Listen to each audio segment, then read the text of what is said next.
রহমান রহিম। আসসালামু আলাইকুম সবাইকে। আমাদের উন্মেষের যে লাল সবুজ দাগানো বইয়ের ক্লাসে সবাইকে স্বাগতম, অনলাইন ক্লাসে। আমি তোমাদের সাথে আছি ডাক্তার তানভীর আহমেদ। তো তোমাদের আজকে আমাদের ক্লাসগুলো যে নেওয়ার যে উদ্দেশ্য, হ্যাঁ, আমরা তো তোমাদের এই যে বইগুলা, যে লাল সবুজ দাগানো বইগুলা তোমাদের ক্লাসে আমরা লেকচার হিসেবে পড়াইছি, তারপর ক্লাসে দেখাই দিছি তোমাদেরকে এগুলা। এই বইগুলো তোমরা কিভাবে পড়বা, হ্যাঁ, বা কিভাবে পড়া উচিত, হ্যাঁ, সেই জিনিসটা নিয়ে আলোকপাত করা আসলে, যে তোমরা বইগুলা কিভাবে তোমার অন্য আমাদের লেকচারের সাথে মিলাই পড়বা, মেডিটিক্স এর সাথে মিলাই পড়তে হবে, কোন জায়গাগুলো থেকে কমনলি কোয়েশ্চেনটা আসে এবং কোন জায়গা কিভাবে পড়া উচিত সেটা নিয়ে আমরা কথা বলা। তোমরা এর মধ্যে সবকিছু জানো অলরেডি, যে বিশেষ করে আমাদের যে লাল সবুজ দাগানো বইতে লাল দাগানো যে অংশগুলো সেগুলো হচ্ছে বেশি ইম্পর্টেন্ট, হ্যাঁ, এগুলো খুব ভালো করে পড়তে হবে।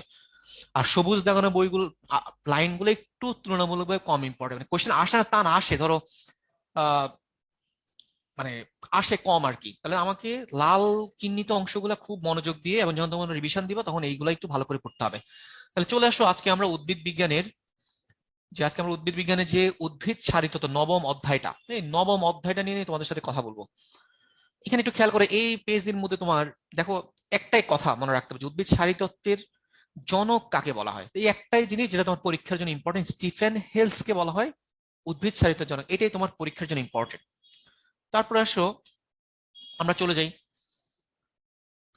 খেয়াল করো যে উদ্ভিদের খনিজ লবণ পরিশোষণ। দেখো উদ্ভিদের কয়টা লবণ শোষণ করে, মেনলি 17টা। 17 অত্যাবশ্যক বলা হয়, কোয়েশ্চেন আসতে পারে অত্যাবশ্যক উপাদান কয়টা, 17টা। তারপর এর মধ্যে আবার দুইটা ভাগ আছে, এই অত্যাবশ্যক যে 17টা দিন অবশ্যই লাগবে, এটা আবার দুইটা ভাগ আছে। একটা আমরা বলি, দেখো একটা বলি হচ্ছে ম্যাক্রোমোল, আর একটা বলি হচ্ছে মাইক্রোমোল। তাহলে ম্যাক্রো একটা, মাইক্রো একটা। তাহলে ম্যাক্রোমোল হচ্ছে বলা হয় 9টাকে, ম্যাক্রো মানে বেশি, হ্যাঁ, প্রথম 9টাকে, আর মাইক্রো বলা হয় 8টাকে। সেকেন্ড যেটা তোমাকে ইম্পর্টেন্ট সেটা হচ্ছে এখানে যে আমরা জানি যে লবণ পরিশোষণ করে কে। লবণ পরিশোষণ কি দিয়ে হয়? তাহলে দেখো এখানে কথা আছে যে মূলের অগ্রভাগের কোষ বিভাজন অঞ্চলের নবগঠিত কোষগুলাই মেইনলি লবণ পরিশোষণ করবে। এছাড়া মূলরম দিয়েও সামান্য কিছু লবণ শোষিত হবে। তারপরে ধরো এখান থেকে তাইলে কোশ্চেন আসবে যেটা, সেটা হচ্ছে তোমার এই যে উদ্ভিদ অত্যাবশ্যক উপাদান কয়টা, 17টা। তার কোশ্চেন আসতে পারে যে ম্যাক্রোমোল কয়টা, তারপর আসতে পারে মাইক্রোমোল কয়টা। তারপর আসতে পারে সেটা হচ্ছে এখানে যে উদ্ভিদ যে লবণটা শোষণ করে কি হিসেবে শোষণ করে, সেটা আয়ন হিসাবে শোষণ করে। এই কথাগুলো তোমার বেশি ইম্পর্টেন্ট। তারপর দেখো আয়নের মধ্যে এখন এই যে খনিজ লবণের উৎসটাকে কোথায় পাওয়া যায়, তাহলে এটা উৎস কি মাটি, এটাও তোমার মনে রাখতে হবে। তারপর এখান থেকে ইম্পর্টেন্ট যেটা সেটা হচ্ছে যে আমরা জানি এই যে খনিজ লবণ কি হিসেবে শোষণ করে, আয়ন হিসাবে। আয়নের মধ্যে সবচেয়ে দ্রুত গতিকে, সবচেয়ে মন্থরকে আমরা যখন পড়ে তখন বলছি যে দুটো লবণের নাম মনে রাখতে, যে পটাশিয়াম নাইট্রেট, যে একটা হচ্ছে তোমার পটাশিয়াম নাইট্রেট, আর একটা বলছিলাম ক্যালসিয়াম সালফেট। আমরা এই দুইটা মনে রাখতে বলছিলাম, একটা পটাশিয়াম নাইট্রেট, একটা হচ্ছে ক্যালসিয়াম সালফেট। যে এখান থেকে যেটা কোয়েশ্চেন আসে, আমরা জানি কি পটাশিয়াম কি তোমার ক্যাটায়ন, ক্যালসিয়াম একটা ক্যাটায়ন। আসে যে ক্যাটায়নের মধ্যে সবচেয়ে দ্রুত গতিতে শোষিত হয় কে, পটাশিয়াম। আবার ক্যাটায়নের মধ্যে সবচেয়ে মন্থর বা স্লো কে, ক্যালসিয়াম। আবার কোশ্চেন আসে এখান থেকে যে অ্যানায়নের মধ্যে সবচেয়ে দ্রুত গতিকে, নাইট্রেট। আবার অ্যানায়নের মধ্যে সবচেয়ে মন্থর বা স্লো কে, মনে রাখবা সালফেট স্লো। তো এইভাবে তোমার বিভিন্ন অ্যাঙ্গেল এখানে মানে প্রায় কোশ্চেন আসে। তারপর দেখো এখানে তোমার এখন আমাকে যেটা মনে রাখতে হবে যে আমরা যে বললাম ম্যাক্রো মাইক্রো, ম্যাক্রো মাইক্রো ছাড়াও আরো কিছু মৌল আছে, হ্যাঁ, যেগুলোকে আমরা উপকারী মৌল বলি। ম্যাক্রো মাইক্রো তো সব উদ্ভিদের জন্য, কিন্তু উপকারী মৌল হচ্ছে বিশেষ উদ্ভিদের জন্য। যেমন দেখো আমরা জানি কোশ্চেন আসতে পারে ঘাসের জন্য উপকারী মৌল কোনটা, ঘাসের জন্য সিলিকন। কোশ্চেন আসতে পারে যে C4 উদ্ভিদের জন্য উপকারী মৌল কোনটা, সোডিয়াম। কোবাল্ট, নাইট্রোজেন ফিক্সিং লিগুমের জন্য উপকারী মৌল কোনটা, কোবাল্ট। তো সামুদ্রিক শৈবালের জন্য উপকারী মৌল কোনটা, আয়োডিন। তাহলে এখান থেকে দেখো মানে এই পেজ থেকে মানে বিভিন্ন ভাবে কোশ্চেন আসতে পারে, মানে আসে। এখন তোমাকে সেকেন্ড যেটা, মানে এখানে আরেকটা ইম্পর্টেন্ট জিনিস এখানে হচ্ছে, আমরা যে বললাম ম্যাক্রোমোল 9টা, মাইক্রো 8টা। এখন তোমাকে এখান থেকে মনে রাখতে হবে ম্যাক্রো আসে যে নিচের কোনটা ম্যাক্রোমোল বা ম্যাক্রোমোল নয়, বা নিচের কোনটা ম্যাক্রোমোল বা মাইক্রোমোল নয়। তাহলে দেখো ম্যাক্রোমোল কি কি আছে, দেখো হাইড্রোজেন, কার্বন, অক্সিজেন, নাইট্রোজেন। এই পেজে দেখো আরো আছে পটাশিয়াম, ক্যালসিয়াম। হ্যাঁ, তো তোমার উপায় হচ্ছে কি, তুমি যে কোনো একটা ভালো করে মনে রাখো। ধরো ম্যাক্রোমোল যদি মনে রাখো, ম্যাক্রোমোল ছাড়া বাকিগুলো মাইক্রোমোল। আমরা যখন ক্লাসে তোমাদের পড়িয়েছি তখন পড়াই দিছি সেভাবে, যে হ্যাঁ তোমরা বিভিন্ন ছন্দ দিয়ে পড়াই দিছিলাম, তাহলে তোমরা ম্যাক্রোমোল যে কোনো এক সাইড ভালো করে মনে রাখো, তাহলে ম্যাক্রোমোল বা ম্যাক্রোমোল নয় কোশ্চেন আসে, বা মাইক্রোমোল বা মাইক্রোমোল নয়। ম্যাক্রোমোল 9টা মনে রাখলে বাকিগুলো মাইক্রোমোল। তার মধ্যে দেখো তোমরা যেটা নিয়ে কনফিউশন করো সেটা হচ্ছে কি, দেখো আয়রন বা লৌহ, তোমরা এক সময় ছোটবেলায় পড়ছো বা 9-10 থাকতে পড়ছিলা, লৌহকে বলা হয়তো কি ম্যাক্রো, কিন্তু এখন কিন্তু লৌহকে ম্যাক্রো বলা হয় না, লৌহকে বলা হয় মাইক্রো। এই কনফিউশনটা ক্লিয়ার রাখতে হবে। তারপরে দেখো অলরেডি আসছে যে কপারটা, তামারটা, যেটাকে মাইক্রোমোল। তাহলে কোশ্চেন যে বললাম এখান থেকে আসেই একটা জিনিস, সংখ্যাগুলো আসে, তারপর নিচের কোনটা ম্যাক্রোমোল বা ম্যাক্রোমোল নয়, বা নিচের কোনটা মাইক্রোমোল বা মাইক্রোমোল নয়, এভাবে কোশ্চেন গুলো দেয়। তাহলে এটা খুবই সুপার ইম্পর্টেন্ট, কারণ অধ্যায়টাই এই টপিক গুলো বেশি ইম্পর্টেন্ট। তারপরে দেখো মাটিতে খনিজ লবণের প্রাপ্যতা, দুইটা মতবাদ, তুমি নামটা মনে রাখবা যে মাটিতে খনিজ লবণ প্রাপ্যতার মতবাদ কি কি। তাহলে একটা হচ্ছে কার্বন ডাই অক্সাইড মতবাদ, আরেকটা হচ্ছে তোমার কি কন্টাক্ট এক্সচেঞ্জ মতবাদ। জাস্ট তোমার পরীক্ষার জন্য কথা দুটাই জাস্ট ইম্পর্টেন্ট। হ্যাঁ দেখো এটা তোমার সবুজ কালি দিয়ে একটু কম ইম্পর্টেন্ট। তারপরে আসো যে খেয়াল করো, এখন এই যে আমরা দেখলাম যে লবণ যে ওরা যে তোমার শোষণ করে, হ্যাঁ যে তোমার লবণগুলা শোষণ করে দুই ভাবে, একটা হলো সক্রিয়, একটা নিষ্ক্রিয়। নামটা সক্রিয় নিষ্ক্রিয়। এখন খেয়াল করো সক্রিয়র জন্য কিছু মতবাদ আছে, সক্রিয় পরিশোষণের মতবাদ। যেটা তোমার এখান থেকে মনে রাখতে হবে, সক্রিয় মানে কি, শক্তি লাগে। আসতে পারে যে বিপাকীয় শক্তির প্রয়োজন হয় কার, সক্রিয় শোষণের। তারপর তোমার হচ্ছে সক্রিয় শোষণ, তোমাকে মনে রাখতে মতবাদ গুলোর নাম, হ্যাঁ যে নিচের কোনটা সক্রিয় শোষণের মতবাদ। তাহলে কি কি আছে দেখো, সাইটোক্রোম পাম্প মতবাদ, প্রোটন অ্যানায়ন কো ট্রান্সপোর্ট মতবাদ, লেসিথিন বাহক ধারণা। তুমি যদি সক্রিয় পরিশোষণ গুলো মনে রাখো, বাকিগুলো সব নিষ্ক্রিয়। তাহলে কোয়েশ্চেন এখানেও যেখানে দুইটা জিনিস পাবা, দুইটা প্যাস লাগে কোয়েশ্চেনটা দিবে। তা তুমি যদি সক্রিয় গুলো মনে রাখো, বাকিগুলো সব নিষ্ক্রিয়। তারপরে খেয়াল করো যে এখানে কেন শক্তি লাগে, কারণ এখানে তোমার ঘনত্বর আনতির বিপরীতে, মানে কম থেকে বেশির দিকে যায়, এটাকে আমরা বলি ঘনত্বের আনতি বলি। তারপরে আসো যেটা, সেটা হচ্ছে যে সক্রিয় পরিশোষণে দেখো প্রথম মতবাদটার নাম কি, লুন্ডেগড়। হ্যাঁ একটা হচ্ছে যেটা বললাম যে সাইটোক্রোম, একটা নাম লুন্ডেগড়। তো দুই নামই মনে রাখতে হবে, দুই নাম দিয়ে কোশ্চেন আসতে পারে। একটা হচ্ছে তোমার লুন্ডেগড় মতবাদ, আর একটা বলি সাইটোক্রোম পাম্প মতবাদ। কোশ্চেন আসতে পারে যে লুন্ডেগড় মতবাদে বাহক কে, সাইটোক্রোমটা হচ্ছে বাহক। তারপরে খেয়াল করে এখানে তুমি আরো ছবি দিয়ে খেয়াল রাখতে পারো, সাইটোক্রোম কয়টা আছে দেখো, তিনটা, এ সি আর বি, তিনটা এ সি বি, তিনটা বা এবিসি, হ্যাঁ তিনটা সাইটোক্রোম আছে এখানে।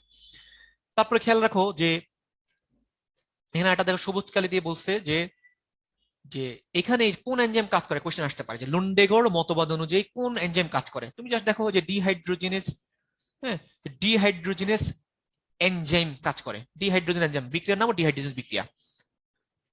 তারপরে আসো যে খেয়াল করো যে লুন্ডেগড় মতবাদ অনুযায়ী তোমার আসতে পারে যে সক্রিয়ভাবে পরিচিত হয় কে, অ্যানায়ন। কিন্তু ক্যাটায়নটা লুন্ডেগড় মতবাদ অনুযায়ী কি হিসেবে সূচিত হয় বলো, লুন্ডেগড় মতবাদ অনুযায়ী ক্যাটায়নটা হচ্ছে কি নিষ্ক্রিয়ভাবে। এই কথাটা ইম্পর্টেন্ট যে লুন্ডেগড় মতবাদ অনুযায়ী অ্যানায়ন, ক্যাটায়নটা কিভাবে শোষিত হয়, নিষ্ক্রিয়, আর অ্যানায়নটা সক্রিয়। তারপরে আসো যে প্রোটন অ্যানায়ন কোট্রান্স, মানে বললাম তো সবার আগে ইম্পর্টেন্ট মতবাদগুলোর নাম। তাহলে এখানে দেখো প্রোটন অ্যানায়ন কো ট্রান্সপোর্ট, এখানে বাহক কে, প্রোটন অ্যানায়ন কো বাহক কে, প্রোটিন।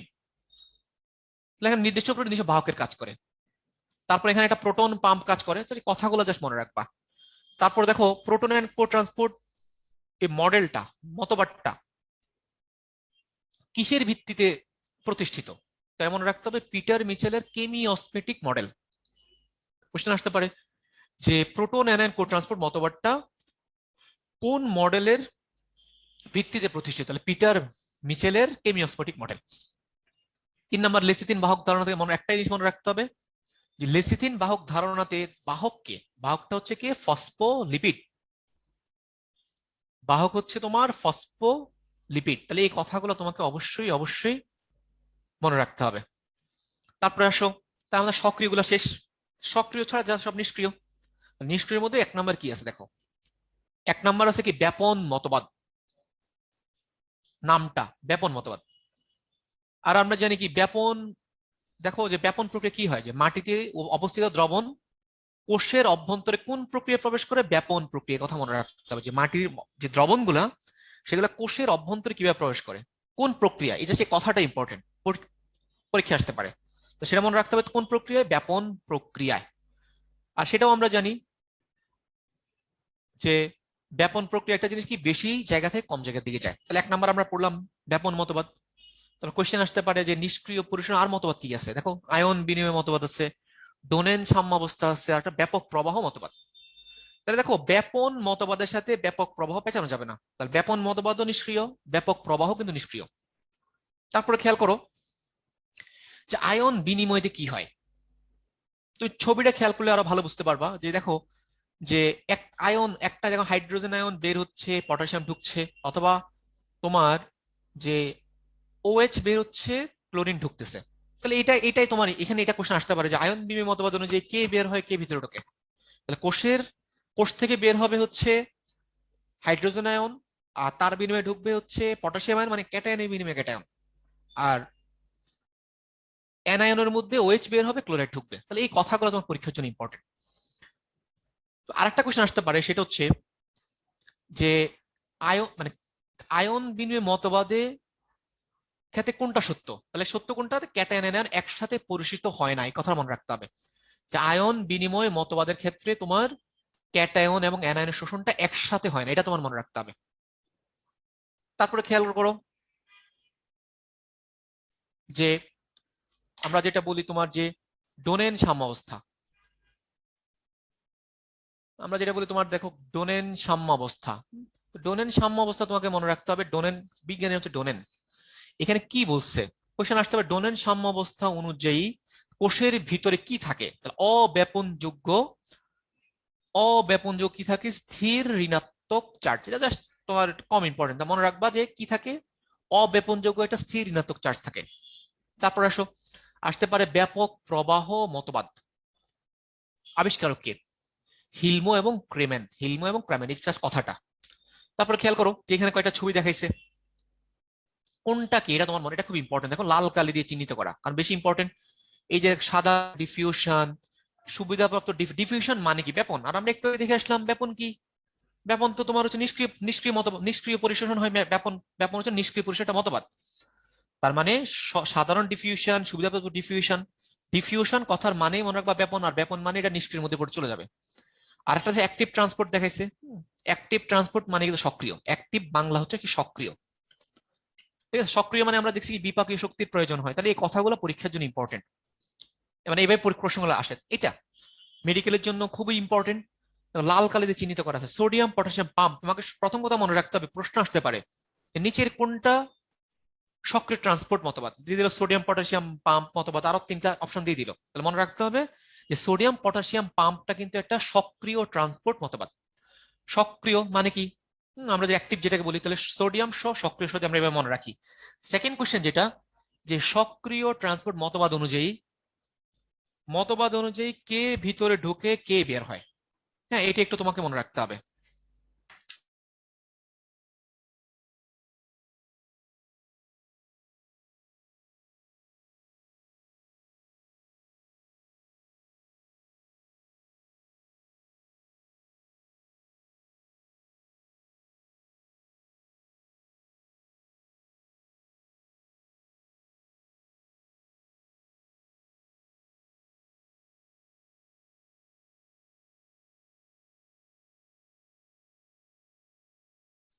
খেয়াল করো যেটা বলতেছিলাম যে সোডিয়াম পটাশিয়াম পাম্প, যে কোশ্চেন আসতে পারে সোডিয়াম পটাশিয়াম পাম্প মতবাদ অনুযায়ী যে তোমার এখানে তোমার কে ভিতরে ঢোকে কে বাইর হয়। দেখো আমরা দেখতে পাচ্ছি সোডিয়াম বের হচ্ছে, সোডিয়াম বের হয় কোষের বাইরে, আর পটাশিয়ামটা ঢোকে। এটা ইম্পর্টেন্ট যে সোডিয়াম পটাশিয়াম পাম্প অনুযায়ী কোষের ভিতরে ঢুকবে কে, বের হবে কে। কোষের ভিতরে ঢুকবে হচ্ছে পটাশিয়াম, বের হবে হচ্ছে সোডিয়াম। এটা ইম্পর্টেন্ট।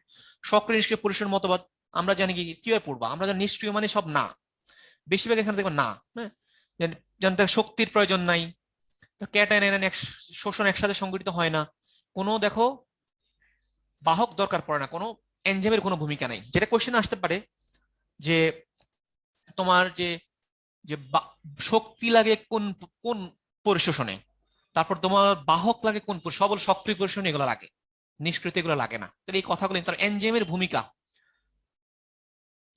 ভূমিকা নেই কোন পরিশোষণে, নিষ্ক্রিয় পরিশোষণ। তাহলে এগুলো আমরা এইভাবে তোমার কোশ্চেনগুলো দিতে পারে। খনিজ লবণের প্রভাবকের মধ্যে যেগুলো আসতে পারে, দেখো সবুজ কালিতে মানে কম ইম্পর্টেন্ট, জাস্ট নামগুলো তুমি জাস্ট পড়বা। আসতে পারে খনিজ লবণ পরিশোষণের যে প্রভাবক নয় বা প্রভাবক কোনটা, এইভাবে কোশ্চেন দিতে পারে। দেখো প্রভাবক কি আয়নের ঘনত্ব, তাপমাত্রা, আলো, প্রস্বেদন, অক্সিজেন, শ্বসনিক বস্তু, আয়নের পারস্পরিক ক্রিয়া, বৃদ্ধি, জাস্ট এই কথাগুলো জাস্ট তুমি জাস্ট মনে রাখবা, রিডিং পড়বা, হ্যাঁ জাস্ট রিডিং বা একটু একবার মনে রাখবা। তো দেখো এখানে একটা কথা আছে যে কে কাকে বাধা দেয়। দেখো ক্যালসিয়াম ম্যাগনেসিয়াম আয়নের উপস্থিতিতে পটাশিয়াম আয়নের শোষণকে বাধাগ্রস্ত করতে পারে। তাহলে ক্যালসিয়ামটা কার উপস্থিতিতে, ম্যাগনেসিয়াম উপস্থিতিতে বাধাগ্রস্ত কাকে করতে পারে, পটাশিয়ামকে। তাহলে এই কথাগুলো যদি প্রশ্ন যে খুব কঠিন তাহলে আসতে পারে, আদারওয়াইজ এটা কম ইম্পর্টেন্ট। তারপরে আসো পানি পরিশোষণ আর খনিজ লবণ পরিশোষণের পার্থক্য, যেটা আসতে পারে যে পানি পরিশোষণ কোন প্রক্রিয়ায় হয়, তাহলে নিষ্ক্রিয় ভাবে। তারপর আসতে পারে তাহলে খনিজ লবণ কোন প্রক্রিয়া মেইনলি শোষিত হয়, সক্রিয়, অধিকাংশ সক্রিয়। তাহলে এটা একটা, তাহলে আমরা যে দেখতে ফেললাম পানির জন্য নিষ্ক্রিয়, খনিজ সক্রিয়, তার মানে সক্রিয় পরিশোষণের যে বৈশিষ্ট্যগুলো এখানে এখানে আসবে, আর পানি যেহেতু নিষ্ক্রিয়, নিষ্ক্রিয়ের জন্য যা যা বৈশিষ্ট্য সব এখানে আসবে, তা তুমি বুঝতে পারবা। এই দেখো পানি কোনো বাহক নাই, তাহলে এইভাবে তোমার জাস্ট টেকনিক্যালি পড়তে হবে। একটা কথা দিয়ে তোমরা দেখো বাকিগুলো পড়া লাগতেছে না। তারপর আসো যে প্রস্বেদন। প্রথম কথা হচ্ছে এখানে কোশ্চেন যেটা আসতে পারে যে প্রস্বেদন প্রক্রিয়াটা মানে একটা নর্মাল প্রসেস নাকি অ্যাবনর্মাল, এটা নর্মাল প্রসেস, একে বলে শারীরবৃত্তিক প্রক্রিয়া বা ফিজিওলজিক প্রসেস, একটা কোশ্চেন আসছে।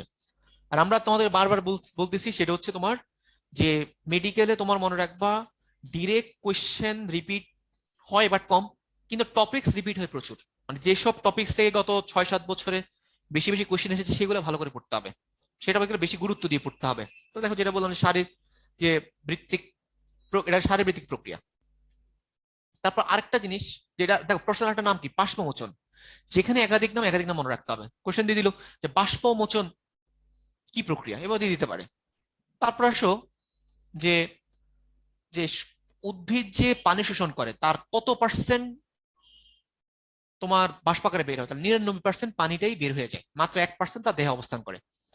আরেকটা জিনিস যে আসতে পারে প্রয়োজনীয় অমঙ্গল কাকে বলা হয়, অপশন দিয়ে দিল প্রস্বেদন, তার সালোক সংশ্লেষণ, শোষণ, আলোক শোষণ দিয়ে দিল। তার মানে মনে রাখতে হবে প্রয়োজনীয় অমঙ্গল বলা হয় কাকে, প্রস্বেদনকে। তারপরে এটা এটা কে বলছে, বিজ্ঞানী কার্টিস। তাহলে বিভিন্ন ভাবে কোয়েশ্চেন আসতে পারে। তারপর তোমার পত্ররন্ধ্রের প্রকারভেদ, প্রথম কথা যে প্রস্বেদনের প্রকারভেদ, প্রস্বেদন কি কি আছে, এটার প্রথম কথা।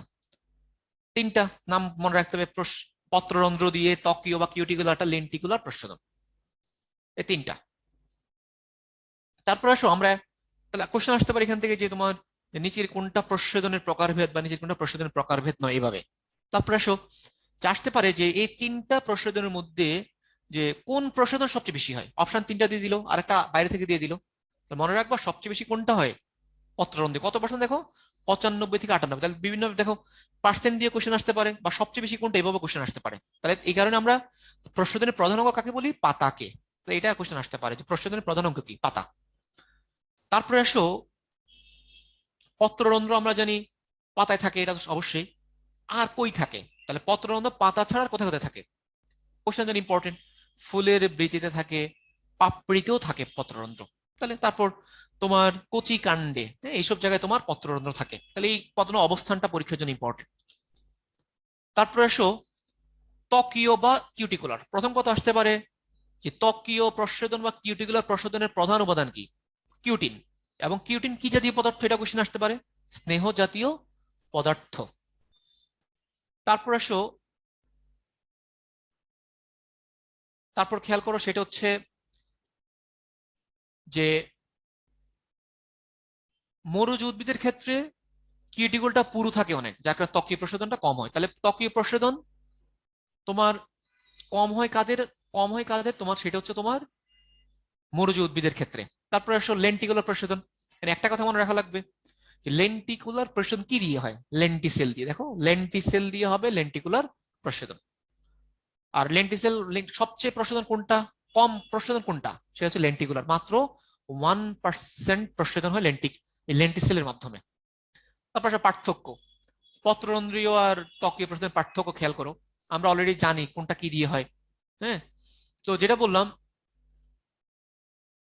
তো যে কোনটা বেশি আরাম, পত্ররন্ধ্র 95 থেকে 98, আর সব সেকেন্ড কোনটা ত্বকীয় প্রসারণ 2 থেকে 5%। আসতে পারে ত্বকীয় প্রসারণ কত পার্সেন্ট উদ্ভিদে হয়, বা প্রসারণ বা ত্বকীয় প্রসারণ প্রক্রিয়ায় প্রসারণ হয় কত পার্সেন্ট, 2 থেকে 5%। এগুলো এটা মনে রাখতে হবে। তারপর আসো আর পত্ররন্ধ্রের প্রসারণ কি দিয়ে নিয়ন্ত্রণ হয়, তাহলে রক্ষী কোষ দিয়ে নিয়ন্ত্রিত হয়। আর ত্বকীয় প্রসারণের ক্ষেত্রে কি নাই, রক্ষী কোষের কোনো ভূমিকা নেই। তারপর আসলে পত্ররন্ধ্রের স্ট্রাকচারটা আমরা দেখো কি কি পাওয়া যায়। তাহলে একটা হচ্ছে তোমার, তাই যেমন দেখো এই যে দেখো রক্ষী কোষ থাকে, হ্যাঁ রক্ষী কোষ কয়টা থাকে, 2টা। তারপর রক্ষী কোষের মধ্যে কি থাকে, ক্লোরোপ্লাস্ট থাকে, তারপর নিউক্লিয়াস থাকে, সাইটোপ্লাজম থাকে। আর রক্ষী কোষের বাইরে কি থাকে, সহকারী কোষ বা সাবসিডিয়ারি সেল। তারপর এখানে যেটা ইম্পর্টেন্ট, যে রক্ষী কোষ মানে তোমার পত্ররন্ধ্র, হ্যাঁ, যে পত্ররন্ধ্রের মাধ্যমে কি কি হয় আমরা জানি, পত্ররন্ধ্রের মাধ্যমে প্রস্বেদন হবে, তারপর শালক সংশ্লেষণ হবে, ইভেন শ্বসনও তোমার পত্ররন্ধ্র দিয়েও মানে নিয়ন্ত্রিত হয় আর কি। কারণ তোমার যে পত্ররন্ধ্রের যে যদি গুরুত্ব বলি, যে নিচের কোনটা পত্ররন্ধ্রের গুরুত্ব নয়, অপশন দিয়ে দিল প্রস্বেদন, শালক সংশ্লেষণ আর শ্বসন। আরেকটা দিয়ে দিল তোমার, আরেকটা ধরো দিয়ে দিল তোমার অন্য একটা অপশন দিয়ে দিল, হ্যাঁ, তাহলে তোমার সেটা হবে অ্যান্সার। কারণ পত্ররন্ধ্রের সাথে 3টা জিনিসই জড়িত, প্রস্বেদন জড়িত, শালক সংশ্লেষণ জড়িত, শ্বসন জড়িত। তারপরে কোশ্চেন আসতে পারে যে পত্ররন্ধ্র আমরা যেহেতু পাতার মধ্যে মেইনলি থাকে, যে পাতার প্রতি বর্গ সেন্টিমিটার কত, 1000 থেকে 60,000, এককটা অবশ্যই মনে রাখতে হবে। দেখা যাচ্ছে অপশন দিয়ে দিল সবগুলোই 1000 থেকে 60,000, অপশন চেঞ্জ করে দিই মানে এককটা চেঞ্জ করে দিল। নর্মালি কি প্রতি বর্গ সেন্টিমিটার, ধর কোথাও দিয়ে দিল সেন্টিমিটার কিউব, কোথাও দিয়ে দিল মিটার স্কোয়ার, কোথাও দিল মিটার কিউব। তাহলে এভাবেও কিন্তু সারা কোশ্চেন করতে পারে। অবশ্যই তোমাকে সংখ্যার ক্ষেত্রে এককটাও মনে রাখ, এককটা কি পার সেন্টিমিটার স্কোয়ার। প্রথম গঠন আমরা দেখলাম, গঠন থেকে তারপরে এখানে কোশ্চেন আসতে পারে যে পত্ররন্ধ্র আমরা জানি কি কখন খোলা থাকে, দিনের বেলা, কখন বন্ধ থাকে রাতের বেলা, ব্যতিক্রম কে, পাথরকুচি। আর যেটা তোমার এখানে ইম্পর্টেন্ট সেটা হচ্ছে দেখো যে পত্ররন্ধ্র কখন সবচেয়ে বেশি খোলা থাকে, 2 সময়, সকাল 10টা থেকে 11টা আর বিকাল 2টা থেকে 3টা, আর বাকি সময় আংশিক খোলা থাকে। আর পত্ররন্ধ্রের কাজ যে বলছিলাম যে পত্ররন্ধ্র কয়টা শারীরবৃত্তিক কাজের সাথে জড়িত, 3টা, অলরেডি বলে ফেলছি আমরা এগুলা। তারপরে দেখো স্ট্রোমা আর হচ্ছে স্টোমেটা। আমরা জানি স্টোমেটা হচ্ছে পত্ররন্ধ্র আরেকটা নাম, মানে পত্ররন্ধ্র যা যা তা নিয়ে পড়বা, তাহলে স্টোমেটা মানে পত্ররন্ধ্র। তাহলে একটা কথা মনে রাখলে তোমার হয়ে গেল, তোমার ভিতরে যা পাবা সব স্টোমেটা নিয়ে পাবা, অন্য কিছু তো নাই। আর আমরা স্ট্রোমা কোথায়, স্ট্রোমা সেটা তরল জাতীয় পদার্থ থাকে, ক্লোরোপ্লাস্ট, একটা কথাই মনে রাখো, তাহলে তোমার মানে আর ভিতরে পড়া লাগতেছে না, কারণ তোমার স্ট্রোমা থাকে ক্লোরোপ্লাস্টের মধ্যে। বেসিক পার্থক্যটা হয়ে গেল। তবে আরেকটা আসতে পারে এখান থেকে যে স্ট্রোমা কি জাতীয় পদার্থ, কলয়েড ধর্মী। স্ট্রোমা কি, কলয়েড ধর্মী। তারপরে আসে যে যে স্ট্রোমার মধ্যে কি হয়, কোন প্রক্রিয়া হয়, শালক সংশ্লেষণের অন্ধকার বিক্রিয়াগুলো স্ট্রোমায় হয়। তাহলে এই কথাগুলো মনে রাখলে তোমার জন্য এনাফ। তারপরে আসো যে রক্ষী কোষের খোলা এবং বন্ধ হওয়ার কৌশল। আসতে পারে রক্ষী কোষ যে পত্ররন্ধ্র খোলা এবং বন্ধ হওয়ার কৌশলে কোন প্রক্রিয়া কাজ করে, ব্যাপন, প্রচ্ছেদন, কোনটা কাজ করে মনে রাখবো, প্রচ্ছেদন। প্রচ্ছেদন কাজ করে, কোন প্রক্রিয়া কাজ করে, প্রচ্ছেদন প্রক্রিয়া কাজ করে। তারপর আমরা জানি যে যেহেতু পত্ররন্ধ্র রক্ষী কোষ আছে, কোশ্চেন আসতে পারে যে পত্ররন্ধ্র কখন খুলবে, মনে রাখবা রক্ষী কোষ যখন স্ফীতি হবে বা মোটা হবে। পত্ররন্ধ্র কখন বন্ধ হবে, রক্ষী কোষ যখন শিথিল হবে। তাহলে পত্ররন্ধ্রে খোলা বন্ধ হওয়া কে নিয়ন্ত্রণ করতেছে, এই রক্ষী কোষের স্ফীতি আর শীতল, এই দুটা কথা ইম্পর্টেন্ট। এখান থেকে দুইটা কথা মনে রাখতে হবে তোমাকে, মানে এইভাবে তুমি পড়বা যখন পড়বা। তারপরে খেয়াল করো এখানে আমরা যে বললাম যে, আবার আমরা যে বললাম যে তোমার যে পত্ররন্ধ্র প্রস্বেদনের সময়, হ্যাঁ, তোমার এখানে আমরা বললাম যে পত্ররন্ধ্র প্রস্বেদন, হ্যাঁ, কোন প্রক্রিয়া, অভিস্রবণ বললাম, অভিস্রবণ প্রক্রিয়া। তাহলে এখন দেখো অভিস্রবণ 2 ধরনের, যে পত্ররন্ধ্রীয় প্রস্বেদনের ক্ষেত্রে বা পত্ররন্ধ্র খোলা বন্ধ হওয়ার ব্যাপারে, হ্যাঁ, মেইনলি যেটা কাজ করে সেটা কি, অভিস্রবণ। হ্যাঁ, একটা অন্তঃবিস্রবণ, একটা বহি অভিস্রবণ। তাহলে মনে রাখতে হবে যে রক্ষী কোষের খোলা আর বন্ধ হওয়া, খোলা বন্ধ হওয়ার ব্যাপারে কাজ করে রক্ষী কোষের স্ফীতি এবং শিথিল। আরেকটা আসতে পারে এক্ষেত্রে কোন প্রক্রিয়াটা নিয়ন্ত্রণ করে সেটা মনে রাখবা, অভিস্রবণটা, অন্তঃবিস্রবণ আর বহি অভিস্রবণ। তারপরে আসো, তারপরে কোশ্চেন আসতে পারে যে রক্ষী কোষের স্ফীতি কোন প্রক্রিয়ায় হয়, মনে রাখবো অন্তঃবিস্রবণ। কোশ্চেন আসতে পারে রক্ষী কোষের শিথিল হয় কোন প্রক্রিয়া, বহিঃবিস্রবণ প্রক্রিয়া। তারপর আসো যে পত্ররন্ধ্র খোলা এবং বন্ধ হওয়ার ব্যাপারে বিভিন্ন মতবাদ আছে। প্রথম কথা তোমাকে মনে রাখতে মতবাদগুলোর নাম, প্রথম কথা যেমন আছে কি এইচ বন মলের মতবাদ। তোমার এখানে কোশ্চেন আসবে কি নিচের কোনটা পত্ররন্ধ্র খোলা এবং বন্ধ হওয়ার মতবাদ বা মতবাদ নয়, এভাবে কোশ্চেনগুলো দিবে। ওই আগের মতবাদগুলোর সাথে পেঁচাই দিবে। যে যে রোগ যে কি বলে সক্রিয় নিষ্ক্রিয় পুরুষের যে মতবাদ পড়ছি না, তার সাথে মিক্স করে কোশ্চেনগুলো দিবে যদি পরীক্ষা দেয়, কারণ এগুলো ইম্পর্টেন্ট। তারপর কিছু লয়েডের মতবাদ। আর লয়েড পত্ররন্ধ্র খোলা বন্ধ হওয়ার ব্যাপারে কাকে দায়ী করছে, স্টার্চ সুগার মতবাদকে। স্টার্চ সুগার, তাহলে তুমি এই কথাটা জাস্ট মনে রাখবা যে স্টার্চ সুগার মতবাদ কে প্রতিষ্ঠা করছে, তোমার লয়েড। শেষ। তারপর আসো এই যে আমরা বলি যে তোমার বহি অভিস্রবণ, বহি অভিস্রবণ হলে তোমার শিথিল হয়ে যায়, পত্ররন্ধ্র বন্ধ হয়ে যায়। এখন তোমার বহি অভিস্রবণ কেন হয়, এটা আসতে পারে অভিস্রবণের চাপ কমে গেলে। মনে রাখবা অভিস্রবণিক চাপ যদি কমে যায় তাহলে তোমার বহি অভিস্রবণ ঘটে, অভিস্রবণের চাপ বেড়ে গেলে অন্তঃবিস্রবণ হয়। মনে রাখবা দুইটা কথা, হ্যাঁ, এটা তোমার যাতে প্যাচ না লাগে। যে অভিস্রবণিক চাপ,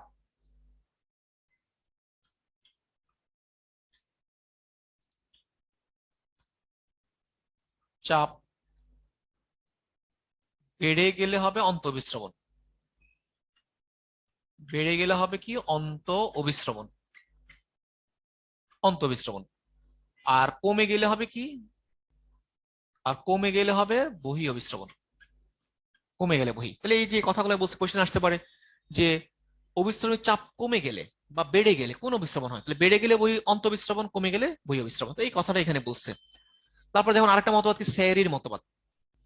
তাহলে এটা এখানে যেটা ইম্পর্টেন্ট যে স্যারির মতবাদ অনুযায়ী, স্যারির মত কি বলছে, স্যারির মতবাদ অনুযায়ী নিচের কোনটা সত্য, তাহলে স্বেচ্ছার এবং চিনির আন্ত পরিবর্তনের কারণে সে কাকে দায়ী করছে, পিএইচ কে। তাহলে মনে রাখতে হবে স্যারির মতবাদ অনুযায়ী তোমার যে পত্র খোলা বন্ধ ভাবে কাজ করে কি পিএইচ, তাহলে কোশ্চেন আসতে পারে। তারপর কোশ্চেন দেখুন একটা বিক্রিয়া আছে, বিক্রিয়াটা মনে রাখবা। বিক্রিয়াটা থেকে কোশ্চেন কিভাবে আসবে, আসবে যে যে স্যারির মতবাদ অনুযায়ী দিনের বেলায় পিএইচ কত থাকে, তাহলে পিএইচ থাকে 7 আর রাতের বেলা থাকে 5, 75 মনে রাখবা। দিনের বেলা 7, রাতের বেলা 5, দুইটা পিএইচ মনে রাখতে হবে। যেটা মনে রাখতে হবে কোশ্চেনের জন্য যে স্যারির মতবাদ অনুযায়ী কাকে দায়ী করা হয়েছে, পিএইচ কে। দিনে কত 7, রাতে 5। তারপরে তোমার আর বর্তমানে যে আধুনিক মতবাদ প্রোটন প্রবাহ মতবাদ, হ্যাঁ, বর্তমানে সবচেয়ে প্রতিষ্ঠিত মতবাদ কোনটা, আমরা যে 4টা মতবাদ পড়তেছি, 4 নম্বর যে আধুনিক মতবাদ বা প্রোটন প্রবাহ মতবাদ, তাহলে এটা হলো তোমার সবচেয়ে প্রতিষ্ঠিত মতবাদ। তাহলে এটা এখন বর্তমান আধুনিক মতবাদ বা প্রোটন প্রবাহ মতবাদটা হলো প্রতিষ্ঠিত বা এটাই সত্য বলে বিবেচিত হয়। এখন আসলে এটা প্রথম কথা হচ্ছে আধুনিক মতবাদ বা প্রোটন, আর প্রোটন প্রবাহ আগ পর্যন্ত কাকে, কোনটার প্রতিষ্ঠিত ছিল, স্টার্চ সুগার মতবাদটা। স্টার্চ সুগার মতবাদ কে দিছিল, ওই লয়েড। হ্যাঁ, তারপর আসো যে যে পত্র এখানে কয়েকটা কথা বলছে দেখো, যে এখানে কোয়েশ্চেন আসতে পারে যে প্রোটন প্রবাহ মতবাদ অনুযায়ী, হ্যাঁ, যে খেয়াল করো এখানে একটা জিনিস যে এখানে মনে রাখতে হবে যে কোন আলো কাজ করে, নীল আলো। প্রোটন আসতে পারে যে যে প্রোটন প্রবাহ মতবাদ অনুযায়ী কোন আলো কাজ করে, নীল, হলুদ, সাদা, সবুজ, তাহলে নীল আলো। এবার কোশ্চেনটা দিতে পারে। তারপর আবার দিতে পারে যে নীল আলোর যে নীল আলোর প্রভাব কোন মতবাদে আছে, তাহলে মনে রাখতে হবে আধুনিক মতবাদ প্রোটন প্রবাহ মতবাদ। তারপর একটা জিনিস যে যে প্রোটন প্রবাহ মতবাদ অনুযায়ী কি হয়, দিনের বেলায় রক্ষী কোষে কি ঢোকে, পটাশিয়াম আয়ন ঢোকে, তাহলে পটাশিয়াম আয়ন। আর দিনের বেলা কি বের হয়, হাইড্রোজেন আয়ন বের হয়। আর রাতের বেলা উল্টা, তুমি ছবি দেখে বুঝতে পারবা, ছবিতে খেয়াল করো, দিনের বেলা পটাশিয়াম ঢোকে, হাইড্রোজেন বের হয়, সাথে পানিও ঢোকে। আর রাতের বেলা উল্টা, পটাশিয়াম দেখো বের হয়ে যাচ্ছে, হাইড্রোজেনে ঢুকতেছে, পানিটাও বের হয়ে যাচ্ছে। তাহলে এখান থেকে যেটা কোশ্চেন আসতে পারে দেখো, এখান থেকে তুমি 3টা কথা মনে রাখতে হবে যে আধুনিক মতবাদ বা প্রোটন প্রবাহ মতবাদে কয়টা জিনিস কাজ করে, 3টা জিনিস, নীল আলো কাজ করে, পটাশিয়াম আয়ন কাজ করে, হাইড্রোজেন আয়ন কাজ করে। এই 3টা কথা তোমার, এই 3টা কথা থেকে কোশ্চেন আসতে পারে। আর তোমার এই রক্ষী কোষে যে পটাশিয়াম আয়ন প্রবেশ করে এটা প্রমাণ করছে কে, এটা কোশ্চেন ইম্পর্টেন্ট। ইমামুরা, ইমামুরা প্রমাণ করছে। তাহলে এই দেখো বিভিন্ন অ্যাঙ্গেলে যে কথাগুলো বললাম, হ্যাঁ, এখান থেকে তুমি এই যে এইভাবে তোমার কোশ্চেন গুলো দিতে পারে। তারপর আসো যে মেসোফিল কোষের মধ্যে পানির প্রভাব দেখা দিলে কি তৈরি হয়, সেখানে কি তৈরি হবে, অ্যাবসিসিক অ্যাসিড তৈরি হবে, অ্যাবসিসিক অ্যাসিড তৈরি হয়, এটা মনে রাখতে হবে। তারপর আসো যে এখান থেকে কি পড়বা, এই যে বললাম যে নীল আলোর কারণে তোমার কি হয়, তোমার পটাশিয়াম এবং ক্লোরাইড প্রবেশ করে কোষের ভিতরে এবং কি তৈরি করবে, সেখানে ম্যালেট তৈরি করে। তখন তোমার কি হয়, স্টার্চ হাইড্রোলাইসিস হয়ে সৃষ্ট সুক্রোজ তৈরি হবে ফটোসিনথেসিসের ফলে সৃষ্ট সুক্রোজ। এখানে বলছে কি যে তোমার যে রক্ষী কোষে পানি প্রবেশ করে, অবিশ্রমণিক দ্রব যে মানে যে অসমোটিক্যালি অ্যাক্টিভ সেল মানে ঘনমাত্রা যে বাড়বে, হ্যাঁ কেন বাড়বে, কিসব কারণে। আমরা জানি যে কি অন্তঃবিশ্রমণ দিনের বেলা কেন হবে, কারণ তোমার রক্ষী কোষের ভিতরে ঘনমাত্রা বাড়ার কারণে। তাহলে কি কি কাজ করে, এটাই বলছে যে নীল আলোর কারণে পটাশিয়াম ক্লোরাইড ঢুকতেছে, ম্যালেট তৈরি হবে, আর স্টার্চ হাইড্রোলাইসিসের সুক্রোজ তৈরি হবে, এইভাবে তোমার ঘনমাত্রা বাড়বে, ফটোসিনথেসিসের কারণে সুক্রোজ তৈরি হচ্ছে, এসব কারণে এই কথাগুলো বলছে। তারপর যে মেসোফিল কোষ থেকে কোন উপায়ে তা কোন কিভাবে তোমার কি আবার কি আসবে, সুক্রোজ, কয়েকটা জিনিসের কারণে ঘনমাত্রা বাড়বে, পটাশিয়াম ক্লোরাইড, ম্যালেটের কারণে, সুক্রোজের কারণে, হ্যাঁ তিনটা কথা, পটাশিয়াম ক্লোরাইড ম্যালেট, চারটা সুক্রোজ, চারটা কথা এখানে মনে রাখতে হবে যে কিসব কারণে তোমার রক্ষী কোষে পানি প্রবেশ করে। যে অবিশ্রবণী কর্মক্ষম দ্রব যার কারণে রক্ষী কোষ পানি প্রবেশ করে, আর অবিশ্রবণী কর্মক্ষম দ্রব হচ্ছে নিচে যেগুলো বললাম আমরা এগুলা। ঠিক সেম প্রভাবকগুলো তোমার কম ইম্পর্টেন্ট, যেটা বলতে হবে তোমার আগে মনে রাখতে হবে বাহ্যিক কোনটা অভ্যন্তরীণ কোনটা। তোমার সবার আগে এটা মনে রাখতে হবে যে পত্ররন্ধ্র প্রসাধনের যে প্রভাবগুলা কোনটা বাহ্যিক কোনটা, কোশ্চেন আসতে পারে নিচে কোনটা বাহ্যিক প্রভাবক বা নিচে কোনটা অভ্যন্তরীণ প্রভাবক। বাহ্যিক মানে আমরা জানি পরিবেশের সাথে যেগুলো, তাহলে একটা কথা মনে রাখবো জাস্ট পরিবেশ, পরিবেশ কথাটা মনে রাখলেই তোমার প্রভাবগুলোর নাম হয়ে যাবে, হ্যাঁ পরিবেশ। পরিবেশের সাথে যে প্রভাবকগুলা, আলো, তারপর দেখবা তোমার তাপমাত্রা, আপেক্ষিক আর্দ্রতা, বায়ু প্রবাহ, হ্যাঁ জাস্ট নামগুলো তোমাকে পড়তে হবে।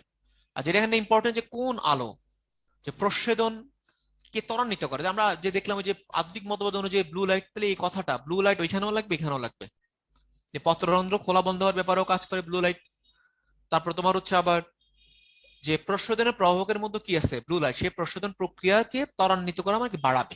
কোন আলো প্রস্বেদন বাড়ায়, তাহলে ব্লু লাইট আমরা দুই জায়গায় পড়লাম, কিন্তু তো এভাবে মিলিয়ে মিলিয়ে পড়তে হবে।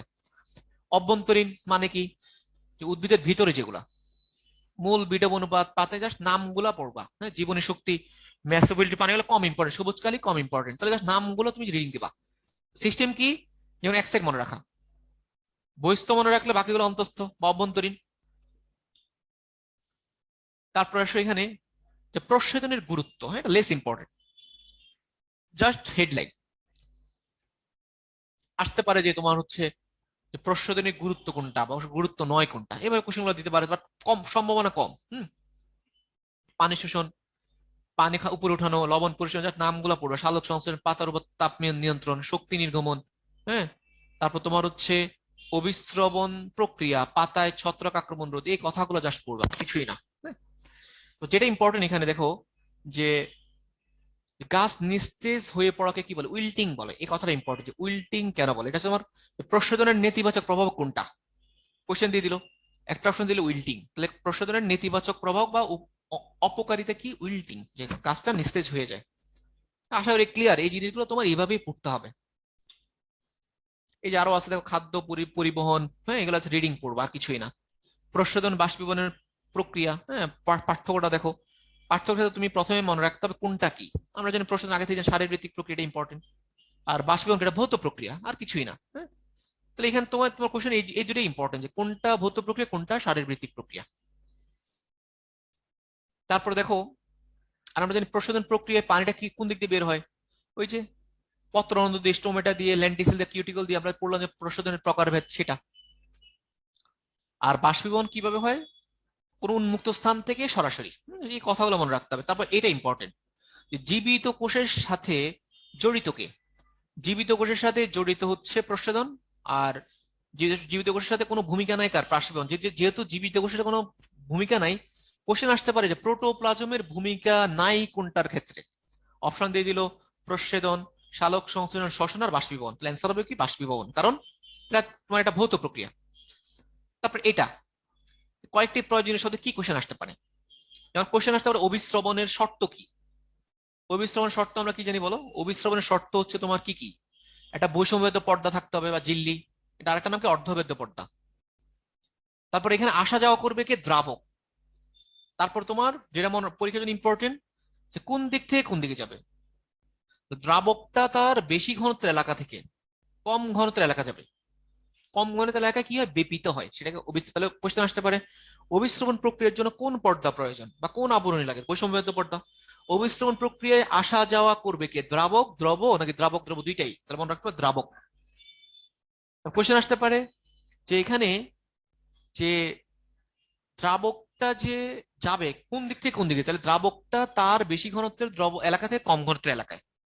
তারপর ডিফিউশন থেকে যেটা এমসিকিউতে আসতে পারে, যে প্রথম কথা হচ্ছে যে কোন দিক থেকে কোন দিকে যায়, যে মানে দ্রব বা দ্রাবক কোন দিক থেকে কোন দিকে যায়, মনে রাখবা অধিক ঘনস্থান থেকে কম ঘনস্থান, মানে বেশি থেকে কমের দিকে। এই কথাটা ইম্পর্টেন্ট পরীক্ষার জন্য, যে বেশি থেকে কমের দিকে যায়। এভাবে কোশ্চেন গুলো দিতে পারে।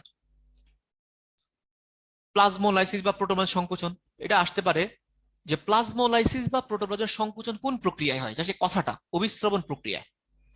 তারপর কোশ্চেন আসতে পারে টার্জিডিটি বা এটার নাম কি রসস্ফীতি, এটা তোমার কেন হয়, কোন প্রক্রিয়ায় হয়? অন্তঃবিস্রবণ। তাহলে কোশ্চেন আসতে পারে অন্তঃবিস্রবণ কারণ হয় টার্জিডিটি বা রসস্ফীতি।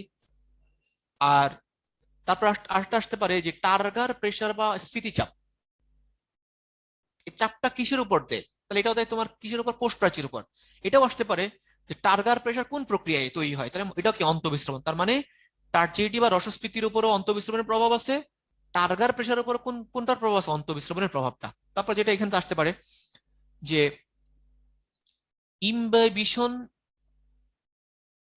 প্রক্রিয়ায়, ইমবাইবিশন প্রক্রিয়ায় তোমার কোন জাতীয় পদার্থ তরল শোষণ করে? তাহলে মনে রাখতো কলয়েড জাতীয় পদার্থ। কলয়েড জাতীয় শুষ্ক বা আংশিক শুষ্ক পদার্থ, তাহলে কলয়েড জাতীয় পদার্থ হলো তোমার কি ইমবাইবিশন প্রক্রিয়া পানি শোষণ করে বা তরল শোষণ করে। সেকেন্ড কোশ্চেন আসতে পারে যারা হচ্ছে যেসব পদার্থ পানি শোষণ করে মোটা হয় বা স্ফীত হয় তাদেরকে আমরা কি কি পদার্থ বলি? হাইড্রোফিলিক পদার্থ। সেকেন্ড এখান থেকে কোশ্চেন আসতে পারে যে মেডিকেলের জন্য আমাদের মেডিকেল এভাবে আসতে পারে হাইড্রোফিল নিচের কোনটি হাইড্রোফিলিক পদার্থ বা পদার্থ নয়? কি কি আছে? আঠা, সেলুলোজ, স্টার্চ, প্রোটিন, জেলাটিন। এভাবে কোশ্চেন গুলো দিতে পারে। অথবা দিতে পারে ইমবাইবিশন যে প্রক্রিয়ায় কোন কোন পদার্থ কাজ করে? আঠা, সেলুলোজ, স্টার্চ, প্রোটিন, জেলাটিন, ওরা। এইসব কথাগুলো ইম্পর্টেন্ট। তারপর আমরা বাষ্পীভবন আগে বলছি ভৌত প্রক্রিয়া। তারপর আমাদের মেইন ইম্পর্টেন্ট টপিকে চলে আসো, যে ফটোসিনথেসিস বা সালোক সংশ্লেষণ। প্রথম কোশ্চেন এখান থেকে আসে, ফটোসিনথেসিস শব্দটা সর্বপ্রথম ব্যবহার করেন কি? Charles Barnes. এই কথার কোশ্চেন আসে। সেকেন্ড একটা কোশ্চেন যেমন মেডিকেল আসছে যে ফটোসিনথেসিস কথাটার মানে কি? যে আলোক শক্তিকে শোষণ করে সঞ্চিত রাসায়নিক শক্তিতে রূপান্তরের প্রক্রিয়ার নাম কি? ফটোসিনথেসিস। তাহলে আসতে পারে যে আলোক শক্তিকে শোষণ করে রাসায়নিক শক্তিতে রূপান্তরিত করার প্রক্রিয়ার নাম কি? ফটোসিনথেসিস। আর ফটোসিনথেসিসে আলোক ব্যবহার কি তৈরি করে? কার্বন যৌগ। কার্বন যৌগ মানে কি? আমরা জানি কি? গ্লুকোজ বা কার্বোহাইড্রেট। তারপর যেটা এখান থেকে ইম্পর্টেন্ট, যে সালোক সংশ্লেষণ কি কি দরকার পড়ে, কি কি প্রয়োজন হয় বা কি কি প্রয়োজন দরকার। তো এগুলো কোশ্চেন আসবে, কার্বন ডাইঅক্সাইড দরকার, পানি দরকার, সূর্যের ক্লোরোফিল, এগুলো সবই দরকার।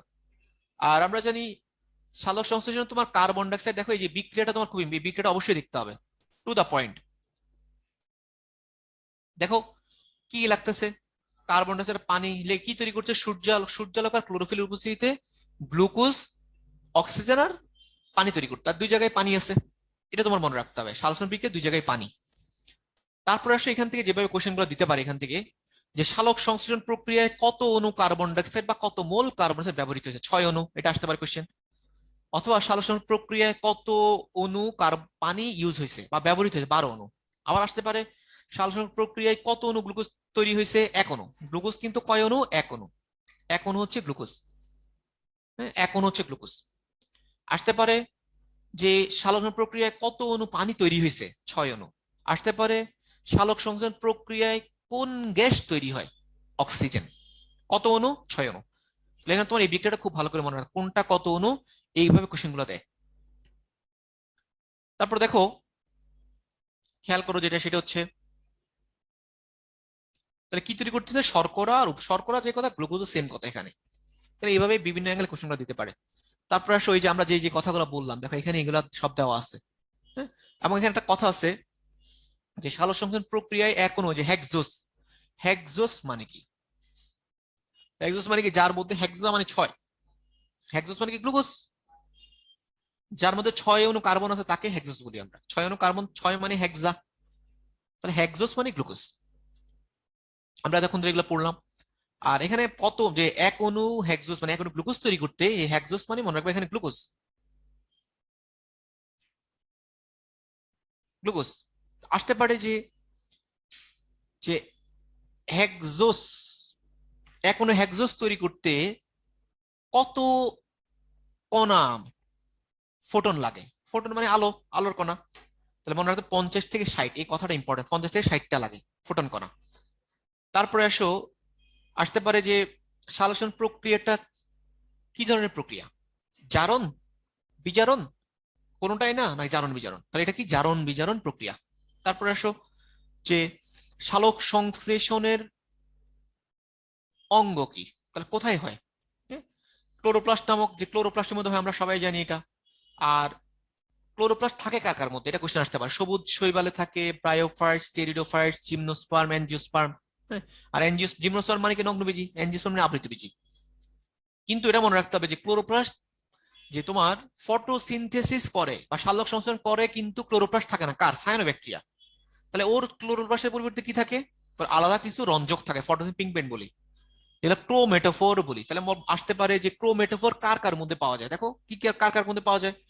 যেমন তোমার এই যে লোহিত শৈবাল, বাদামি শৈবাল, হ্যাঁ, এইগুলোর মধ্যে তোমার ক্রোমেটোফোর থাকে। তারপরে আসতে যে বক্সটা খুব ইম্পর্টেন্ট, যে ফটোসিনথেসিস অঙ্গ বলা হয় কাকে, অঙ্গ হচ্ছে তোমার সবুজ পাতা, অঙ্গাণু কি ক্লোরোপ্লাস্ট, স্থান কি থাইলাকয়েড। তাহলে বিভিন্ন, দেখো এটা কিন্তু কনফিউজিং জিনিস। ফটোসিনথেসিস মানে কি সালোক আসতে পারে, ফটোসিনথেসিস না দিয়ে দিল সালোক সংশ্লেষণ দিয়ে দিল, সালোক সংশ্লেষণের অঙ্গের নাম কি, দিয়ে দিল সালোক সংশ্লেষণের অঙ্গাণুর নাম কি, দিয়ে দিল সালোক সংশ্লেষণ স্থানের নাম কি। তাহলে এবার তোমাকে মনে রাখতে হবে, অঙ্গ মানে পাতা, অঙ্গাণু হচ্ছে ক্লোরোপ্লাস্ট, আর স্থানটা কি থাইলাকয়েড। তাহলে এইভাবে তোমার জিনিসগুলো তোমার ক্লিয়ার রাখতে হবে। তারপর দেখো যে ক্লোরোপ্লাস্ট তোমার কই অবস্থান কি কি, দেখেন দেখছে কই কই থাকে, সবুজ শৈবালে থাকে, রিক্সিয়া, মার্কেনশিয়ার মতো থ্যালয়েড, হ্যাঁ, মানে ব্রায়োফাইট মানে মশ জাতীয় উদ্ভিদ, ওদের সমস্ত দেহে কি থাকে, ক্লোরোপ্লাস্ট থাকে। এখানে যেটা ইম্পর্টেন্ট সেটা হচ্ছে আমাদের উচ্চ শ্রেণীর উদ্ভিদে ক্লোরোপ্লাস্ট গুলো কোথায় বিন্যস্ত থাকে, মেসোফিল টিস্যুতে। এই কথাটা ইম্পর্টেন্ট পরীক্ষার জন্য, এইভাবে কোশ্চেন গুলো দিতে পারে। হ্যাঁ, যে যে সবুজ উদ্ভিদের বা তোমার উচ্চ শ্রেণীর উদ্ভিদের ক্লোরোপ্লাস্ট কোথায় বিন্যস্ত থাকে, তাহলে পাতার মেসোফিল টিস্যুতে। তারপরে যে এটা আবার খুব ইম্পর্টেন্ট, যে সালোক সংশ্লেষণ কিছু রঞ্জক পদার্থ আছে যেটা তোমার কোশ্চেনে আসে বা কোশ্চেন আসবে। দেখো রঞ্জক কি কি আছে, ক্লোরোফিল এ, ক্লোরোফিল বি। হ্যাঁ, কোনটা প্রধান, ক্লোরোফিল এ প্রধান না ক্লোরোফিল বি প্রধান, আমরা জানি ক্লোরোফিল বিটা হচ্ছে প্রধান। তারপরে এখানে কালার গুলো আসতে পারে। কালার গুলো কি কি, যেমন একটু খেয়াল করো, যে কার কালার, ক্লোরোফিল এর কালার কি, হলদে সবুজ। আসতে পারে যে ক্লোরোফিল এর কালার কি বা বর্ণ কি, আবার ক্লোরোফিল বির বর্ণ কি। হ্যাঁ, আমরা পড়ছি বি মানে ব্লু, মানে নীলাভ সবুজ। তারপর আসতে পারে যে নিচের জ্যান্থোফিলের বর্ণ কোনটা, লাল, নীল, হলুদ, তাহলে হলুদ। তারপর আবার ক্যারোটিনের বর্ণ কি, ক্যারোটিন কমলা, তাহলে ক্যারোটিনের বর্ণ কম। তাহলে কোশ্চেন আসবে এগুলো, আছে কোন বর্ণ, কোন রঞ্জক পদার্থের কালারটা কি, এটা তোমার পরীক্ষার জন্য ইম্পর্টেন্ট। তারপর তাহলে এখান থেকে এইভাবে তোমার কোশ্চেন গুলো দিতে পারে। তারপর এখানে একটা কথা আছে যে ক্লোরোফিল বি এবং ক্যারোটিনকে সহযোগী পিগমেন্ট বা অ্যান্টেনা কমপ্লেক্স বলে। আসতে পারে অ্যান্টেনা কমপ্লেক্স কাকে বলা হয়, দুইটা জিনিস মিলে ক্লোরোফিল বি আর ক্যারোটিনস কে মিলে বলা হয় অ্যান্টেনা কমপ্লেক্স, এই কথাটা ইম্পর্টেন্ট। তারপর ক্লোরোফিল এ বি আমরা তো বললাম। ক্যারোটিন আমরা বর্ণ দেখো, আমরা আবার ওইখানে আছে, দেখো কোনটার বর্ণ কেমন। আরেকটা আসতে পারে ক্যারোটিনয়েডস কাকে বলে, বা নিচের কোনটা ক্যারোটিনয়েডস। তো ক্যারোটিনয়েডস দুইটা জিনিস নিয়ে, ক্যারোটিন আর জ্যান্থোফিল দুইটাকে মিলে আমরা বলবো ক্যারোটিনয়েডস। তো তোমাকে আগে মনে রাখতে হবে যে সালোক সংশ্লেষণ কি কি রঞ্জক আছে, আমরা দেখলাম ক্লোরোফিল আছে, ক্যারোটিনয়েডস আছে, একটা আছে ফাইকোবিলিন। ফাইকোবিলিনের দুইটা উপাদান মনে রাখতে হবে, প্রথম কথা ফাইকোসায়ানিন আর ফাইকো ইরিথ্রিন। দ্বিতীয় কথা মনে রাখতে হবে কোনটার কালার কেমন। তাহলে আমরা জানি ফাইকোসায়ানিন, নিন মানে নীল কালার। আসতে পারে ফাইকো এরিথ্রিনের রং কেমন, বা ফাইকো এরিথ্রিন রঞ্জকের কালার কেমন, তাহলে এটা হচ্ছে লাল রং। তাহলে এইভাবে কোশ্চেনগুলো দিতে পারে, আর দুইটাকে মিলে বলি ফাইকোবিলিন। তারপর আসতে পারে যে এতগুলো আমরা রঞ্জক পড়লাম, যে তার মধ্যে সালোক সংশ্লেষণের প্রধান রঞ্জক কোনটা, chlorophyll A, chlorophyll B, carotene, xanthophyll কোনটা? তাহলে অ্যান্সার হচ্ছে ক্লোরোফিল এ। তাহলে এইভাবে কোশ্চেনগুলো দিবে। তারপর হচ্ছে তোমার আলো কি জাতীয় পদার্থ বা আলো কি ধরনের জিনিস, সেটা তড়িৎ চুম্বকীয় বিকিরণ বা তড়িৎ চুম্বকীয় তরঙ্গ। তারপরে আসো যেটা, সেটা হচ্ছে যে আলোর যে বর্ণালী, হ্যাঁ, আলোর যে আমরা জানি যে আলোর 7টা বর্ণ, হ্যাঁ, 7টা বর্ণের মধ্যে সর্বনিম্ন তরঙ্গ দৈর্ঘ্য তো সর্বোচ্চ কত, এটা তোমার পরীক্ষার জন্য খুবই খুবই ইম্পর্টেন্ট। এই সংখ্যা দুইটা, সর্বনিম্ন তরঙ্গ দৈর্ঘ্য আমরা জানি 390 ন্যানোমিটার, আর সর্বোচ্চ হচ্ছে কত, 760। তাহলে আলোর বর্ণালীর সর্বনিম্ন তরঙ্গ দৈর্ঘ্য কত, 390, সর্বোচ্চ কত, 760। তারপরে আসো যেটা, সেটা হচ্ছে এই যে তোমার একটা উদ্ভিদের পাতায় যে তোমার আলো পড়ে, সে আলোটা সে কত পার্সেন্ট শোষণ করে? দেখো লেখা আছে 83% শোষণ করে, 12% প্রতিফলিত হয় মানে ফিরাই দেয়, আর 5% প্রতিশোধ। তিনটে পরীক্ষা দিতে পারে যে কত পার্সেন্ট শোষিত হয়, কত পার্সেন্ট প্রতিফলিত হয়, কত পার্সেন্ট তোমার শোষিত হয়, এই কোশ্চেনগুলো দিতে পারে। তারপর আরেকটা কোশ্চেন দিতে পারে, সেটা হচ্ছে যে যে পরিমাণ সে ক্লোরোপ্লাস্ট শোষণ করতেছে তার কত পার্সেন্ট ক্লোরোফিল কর্তৃক শোষিত হয়। ক্লোরোপ্লাস্ট যে শোষণ করলো তার মধ্যে কত পার্সেন্ট সে ক্লোরোফিলে শোষিত হয়, ক্লোরোফিল এবং অন্যান্য রঞ্জক দিয়ে শোষিত হয়, সেটা মনে রাখবা, মাত্র 0.5 থেকে 3.5%। তাহলে পেছানো যাবে না, 83, 12, 5 সংখ্যাগুলো মনে রাখতে হবে, 0.5, 3.5। আরেকটা কোশ্চেন যেটা আসে, যে সালোক সংশ্লেষণের সময় কোন কোন আলো ব্যবহৃত হয় বেশি? আমরা সবাই জানি বেনিকোলা, বেগুনি, নীল, কমলা, লাল। যেটা কোশ্চেনে আসতে পারে যে সালোক সংশ্লেষণের মধ্যে কোন আলো সবচেয়ে বেশি ব্যবহৃত হয়, তাহলে মনে রাখবা লাল আলো হচ্ছে সবচেয়ে বেশি। তারপরে আসো যে ফটো সিস্টেম, ফটো সিস্টেমে কি কি থাকে, যেমন ক্লোরোফিল অনুসমূহ থাকে, অ্যান্টেনা পিগমেন্ট অনুসমূহ থাকে, হ্যাঁ, ইলেকট্রন কিছু গ্রহিতা থাকে। ভেরি ইম্পর্টেন্ট, এটা ফটো সিস্টেম যেটা আসতে পারে, যে ফটো সিস্টেমের অংশ 9 কোনটা বা অংশ কোনটা? 3টা অংশ আছে, বিক্রিয়া কেন্দ্র, তারপর তোমার হচ্ছে যে কয়েক শত অ্যান্টেনা পিগমেন্ট, হ্যাঁ, যারা হচ্ছে আলো শোষণ করে বিক্রিয়া কেন্দ্রে ক্লোরোফিলকে প্রদান করে, হ্যাঁ, আরেকটা তোমার হচ্ছে বলছে কি একটা প্রাথমিক ইলেকট্রন গ্রহীতা। হ্যাঁ, তাহলে তোমার দেখো একটা জিনিস খেয়াল করো, যে একটা ফটো সিস্টেমের, তারপর আসো আমরা জানি কি আলোক বিক্রিয়া কেন্দ্র, শোষণ অংশ একটা, বিক্রিয়া কেন্দ্র একটা, আর একটা আমরা বলি হচ্ছে তোমার ইলেকট্রন ট্রান্সপোর্ট চেইন, যেটা 3টা অংশ থাকে মেইনলি। এখানে আসো যেটা, সেটা হচ্ছে ফটো সিস্টেম দুইটা আছে, 1 আর 2। ফটো সিস্টেম 1, ফটো সিস্টেম 2, কোনটার উপাদান কোনটা কোশ্চেন আসতে পারে? ফটো সিস্টেম 1 এর উপাদান কোনটা, বা 1 এর উপাদান 9 কোনটা, 2 এর উপাদান কোনটা, বা 2 এর উপাদান 9 কোনটা? যেখানে তোমার খেয়াল রাখতে হবে, দেখো দুই জায়গায় ক্লোরোফিল এ আছে, বাট একটা 1 এরটার ক্লোরোফিল এ কত, 700 ন্যানোমিটার তরঙ্গ দৈর্ঘ্যের আলো শোষণ করে, আর ফটোসিস্টেম 2 এর যেটা এ, সেটা শোষণ করে 680। এই কারণে আমরা ফটোসিস্টেম 1 এর নাম কি P700। তাহলে আসতে পারে যে ফটোসিস্টেম 1 দিয়ে কোশ্চেন আসতে পারে P700, এটা আরেকটা নাম কি P700, আবার ফটোসিস্টেম 2 এর আরেকটা নাম কি P680। তাহলে দুইটাই কোশ্চেনে আসতে পারে। যেটা বললাম এই যে একটু আগে, যে ফটোসিস্টেমের 3টা অংশ, হ্যাঁ, 3টা অংশের নাম মনে রাখতে হবে, হ্যাঁ, আলোক শোষণ অংশ, বিক্রিয়া কেন্দ্রটা, ইলেকট্রন ট্রান্সপোর্ট চেইন। তারপর আসলে এখান থেকে আর ইম্পর্টেন্ট যে কোশ্চেন আসার মতো, বা কোশ্চেন কিভাবে আসতে পারে আর কি, হ্যাঁ, এই যে কোয়ান্টোসোম, হ্যাঁ, কোয়ান্টোসোম কি কি, কোয়ান্টোসোমের মধ্যে কি কি আছে? ক্লোরোফিল এ, প্রোটিন, ইলেকট্রন গ্রহীতা, ইলেকট্রন ট্রান্সপোর্ট চেইন, হ্যাঁ, এটা কার্যকর একটা ইউনিট কাজ করে, সেই ইউনিটের নাম কোয়ান্টোসোম। তাহলে কোয়ান্টোসোমে ক্লোরোফিল এ পাবা, প্রোটিন পাবা, ইলেকট্রন গ্রহীতা পাবা, আর ইলেকট্রন ট্রান্সপোর্ট চেইন পাবা। হ্যাঁ, তাহলে এই কথাগুলো ইম্পর্টেন্ট, কোয়ান্টোসোমের উপাদান কোনটা বা কোনটা নয়, এভাবে। তারপর আসো যে ফটো অ্যাক্টিভেশন, এটা জাস্ট এতটা ইম্পর্টেন্ট না, যেটা মনে রাখতে হবে এখান থেকে, ফটো 1 এবং 2 এর পার্থক্য খুবই খুব ইম্পর্টেন্ট। অবস্থান কোথায় আসতে পারে, ফটো 1 কোথায় থাকে, তাহলে থাইলাকয়েডের পর্দায়। 2 কোথায় থাকে, হ্যাঁ, যে গ্রানার, এটাও কি, এটাও তোমার হচ্ছে যে 1 থাকে হচ্ছে, দুইটা থাকবে থাইলাকয়েড পর্দা। পার্থক্য কি, 1 থাকবে থাইলাকয়েড পর্দার বাইরের দিকে, আর 2 থাকবে কোন দিকে, 2 থাকবে ভিতর দিকে। তো 1 থাকবে বাইরে, 2 থাকবে ভিতরে, এটা আমরা জানি। আর আমরা জানি যে ফটোসিস্টেম 1 আটান পেয়েছে, এই যে বললাম কোন কোন ক্লোরোফিল কাজ করে, এস 700, এখানে এ 680।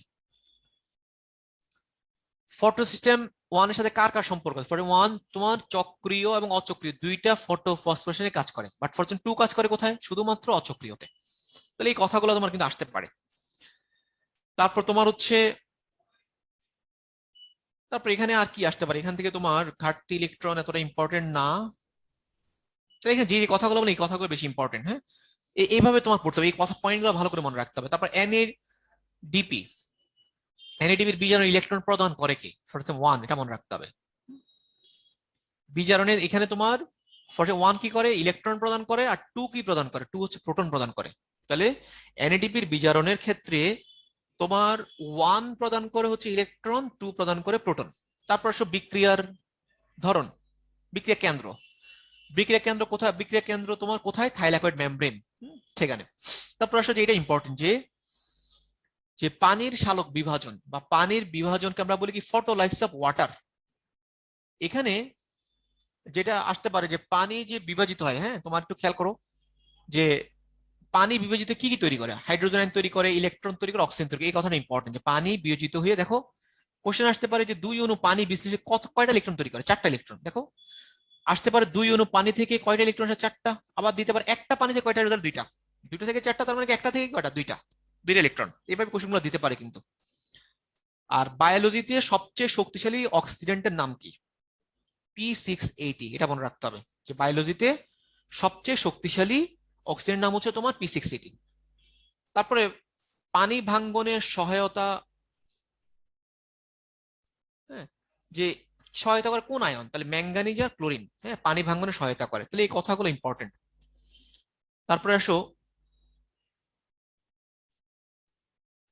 মনে রাখবা এখানে তোমার যে ফটোসিস্টেম 2 থেকে ইলেকট্রন ট্রান্সপোর্ট নিয়ে প্রবাহিত এনএডিপি পর্যন্ত আলোর কয়টা প্রোটনের প্রয়োজন পড়ে? 2টা। এই কথাটা আসতে পারে যে ফটোসিস্টেম 2 থেকে ইলেকট্রন ট্রান্সপোর্ট চেইন দিয়ে প্রবাহিত হয়ে এনএডিপি পর্যন্ত পৌঁছাতে কতগুলো ফোটন লাগবে? 2টা ফোটন লাগবে। তো এই কথাগুলো মনে রাখতে হবে। তারপর এখানে ইম্পর্টেন্ট হচ্ছে তোমার যে অক্সিজেনটা আমরা আগে থেকে জানি, হ্যাঁ।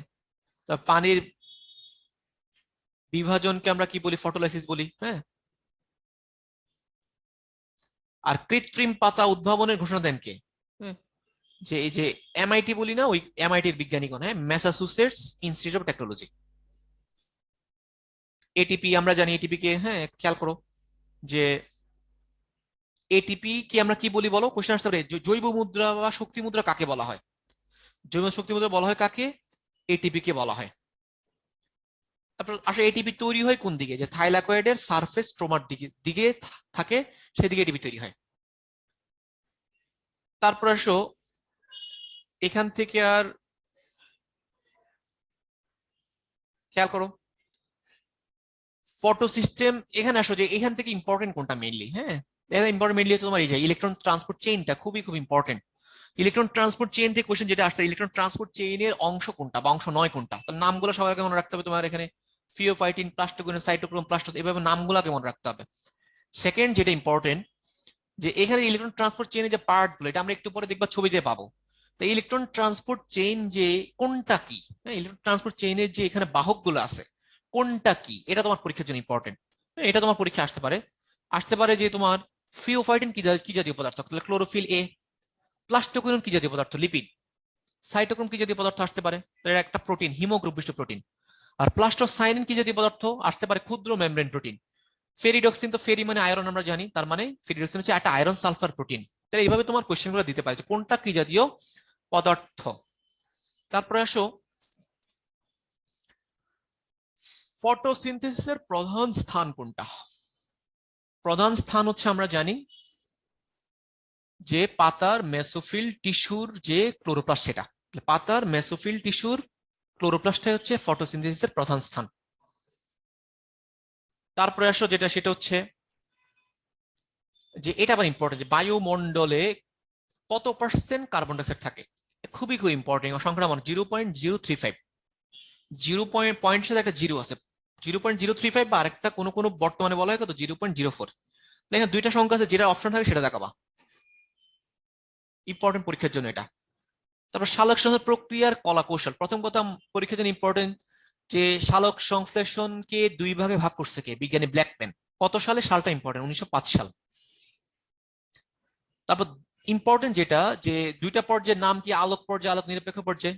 তারপর দেখো আলোক নির্ভরতায় কি তৈরি হয়? দেখো এটিপি, মানে শক্তি তৈরি হবে, এটিপি আর NADP H plus S plus, এটা ইম্পর্টেন্ট। আলোক পর্যায়ে আলোক নির্ভর অধ্যায় কি তৈরি হয়, এটা ইম্পর্টেন্ট। তারপরে আসো যে আসতে পারে যে সূর্যালোকের শক্তি ব্যবহার করে এটিপি তৈরি করাকে কি বলে? এটিপি তৈরি প্রক্রিয়াকে কি বলে? Photo phosphorylation. হ্যাঁ, সূর্যালোকের শক্তি ব্যবহার করে এটিপি তৈরি প্রক্রিয়ার নাম কি? Photo phosphorylation. তারপর আসতে পারে যে এটিপি এবং এনএডিপি2 দুইটাকে মিলে কি বলে? আত্তীকরণ শক্তি। তাহলে আমরা এটা পেঁচানো যাবে না, বা বলে অ্যাসিমিলেটরি পাওয়ার। কোশ্চেন আসতে পারে জৈব মুদ্রা বলা হয় বা শক্তি মুদ্রা বলা হয় শুধু এটিপি কে, আর আত্তীকরণ শক্তি বা অ্যাসিমিলেটরি পাওয়ার বলা হয় কাকে? এটিপি এবং এনএডিপি2 দুইটাকে মিলে। কিন্তু তাহলে এই কনফিউশন যাতে না হয়, এটা পরীক্ষার জন্য ইম্পর্টেন্ট। এখানে দেখো এটা খুবই কম ইম্পর্টেন্ট একটা কথা দিছে যে তোমার ফটো ফসফোরেশন কে ধারণা দিছে। আর না, তুমি এই অধ্যায় থেকে মেইনলি তুমি দাগান অংশের বাইরে ভুলেও পড়তে যাবে না, কারণ অনেক পড়া আছে এখানে। সব পড়তে গেলে মাথা খারাপ হয়ে যাবে। যেগুলো আমাদের পরীক্ষার জন্য ইম্পর্টেন্ট এগুলো তুমি মেইনলি পড়বা। হ্যাঁ, মানে লাল গুলা বা কমলা কালার যেগুলো, এগুলো জোর দিয়ে পড়তে হবে। দেখো এই অধ্যায় আমাদের কিছু চ্যাপ্টারে তোমার কিছু লাগবে না। এখানে খেয়াল করো কি বলছে। এখানে বলছে যেমন দেখো যে এনএডিপি সরবরাহ সরবরাহ বন্ধ হয়ে গেলে চক্রীয় প্রক্রিয়া ঘটে থাকে কার কার মধ্যে? তোমার সায়ানোব্যাকটেরিয়া, শৈবাল, সবুজ উদ্ভিদ, তাদের মধ্যে যদি এনএডিপি সরবরাহ বন্ধ হয়ে যায় তাহলে তোমার কি হয়? চক্রীয় ফটোবসেন হবে। আর পানি সরবরাহ বন্ধ হয়ে গেলে কি? অচক্রীয় প্রক্রিয়া ঘটে না, চক্রীয় প্রক্রিয়া ঘটে। তাহলে যদি পানি সরবরাহ না থাকে, এনএডিপি সরবরাহ না থাকে, তাহলে কি? অচক্রীয় হবে না। কারণ অচক্রিয়র জন্য দুইটা জিনিস খুবই খুবই ইম্পর্টেন্ট, এনএডিপিও লাগবে, পানিও লাগবে। তাহলে কোশ্চেন আসতে পারে যে পানি লাগে কোন ফসফোরিলেশনে, বা এনএডিপি লাগবে কোন ফসফোরিলেশন? তাহলে সব হলো অচক্রিয়র ক্ষেত্রে। তারপর আসো অচক্রীয় চক্রের পার্থক্য। এখানে তোমার মুদ্রা কথাগুলো লেখা আছে, খুবই খুব ইম্পর্টেন্ট। যে অচক্রীয় আমরা পড়ছি, অচক্রীয় কি নামে বড়, হ্যাঁ সবকিছু বেশি, অচক্রীয় সবকিছু বেশি পাবা। আসতে পারে যে অচক্রীয়তে কোন ফটো সিস্টেম অংশগ্রহণ করে? ফর 2 এবং 1 দুইটাই, আর চক্রীয়তে শুধুমাত্র 1। তাহলে অচক্রীয় ক্ষেত্রে কোশ্চেন আসতে পারে ইলেকট্রনটা কোন দিক থেকে কোন দিকে যায়? ফটো সিস্টেম 2 থেকে 1 এর দিকে। আর চক্রীয় থেকে যেহেতু ফটো সিস্টেম আছে একটা, 1 থেকে 1 ইলেকট্রনটা আসবে, এখানে চক্র হচ্ছে। কোশ্চেন আসতে পারে যে যে পানির প্রয়োজন হয় কোন ফসফোরিলেশনে? তাহলে অচক্রীয়।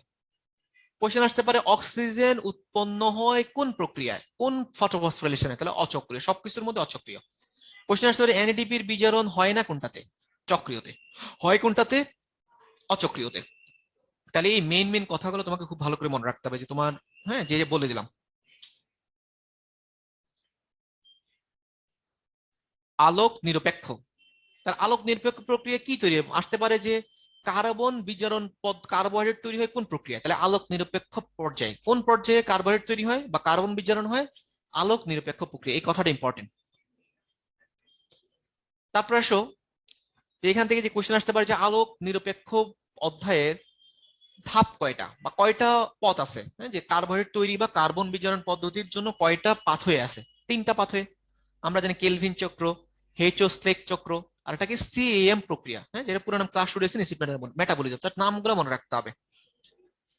তারপর দেখো যে আসতে পারে যে কোনটা সি থ্রি উদ্ভিদ বা সি থ্রি উদ্ভিদ নয়, যেমন আম, জাম, ধান, এগুলো সব সি থ্রি উদ্ভিদ, মানে আমাদের চারপাশে যেগুলো আছে বেশিরভাগ উদ্ভিদ কিন্তু সি থ্রি। তারপরে আসো কেলভিন চক্র, যে আবিষ্কার করছে কি? বিজ্ঞানী কেলভিন, এখানে চক্রের নাম কেলভিন চক্র। এবং উনি কি কত সালে নোবেল প্রাইজ পেয়েছে? 1961 সালে। আর উনি আবিষ্কার করছে কোন পদ্ধতিতে? যে কেলভিন চক্র আবিষ্কার করে কোন পদ্ধতিতে? সন্ধানী পদ্ধতিতে। কিসের ভিত্তিতে?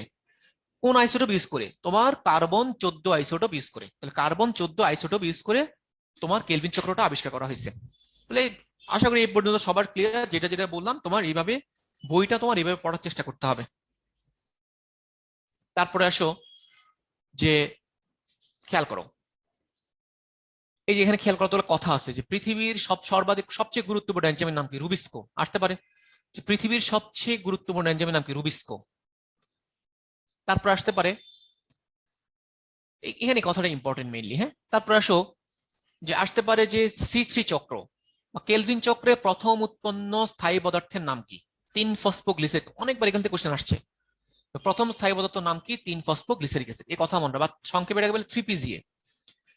3PGA দিয়ে কোশ্চেন আসতে পারে, 3PGA, হ্যাঁ, 3PGA, 3 ফসফোগ্লিসারিক অ্যাসিড।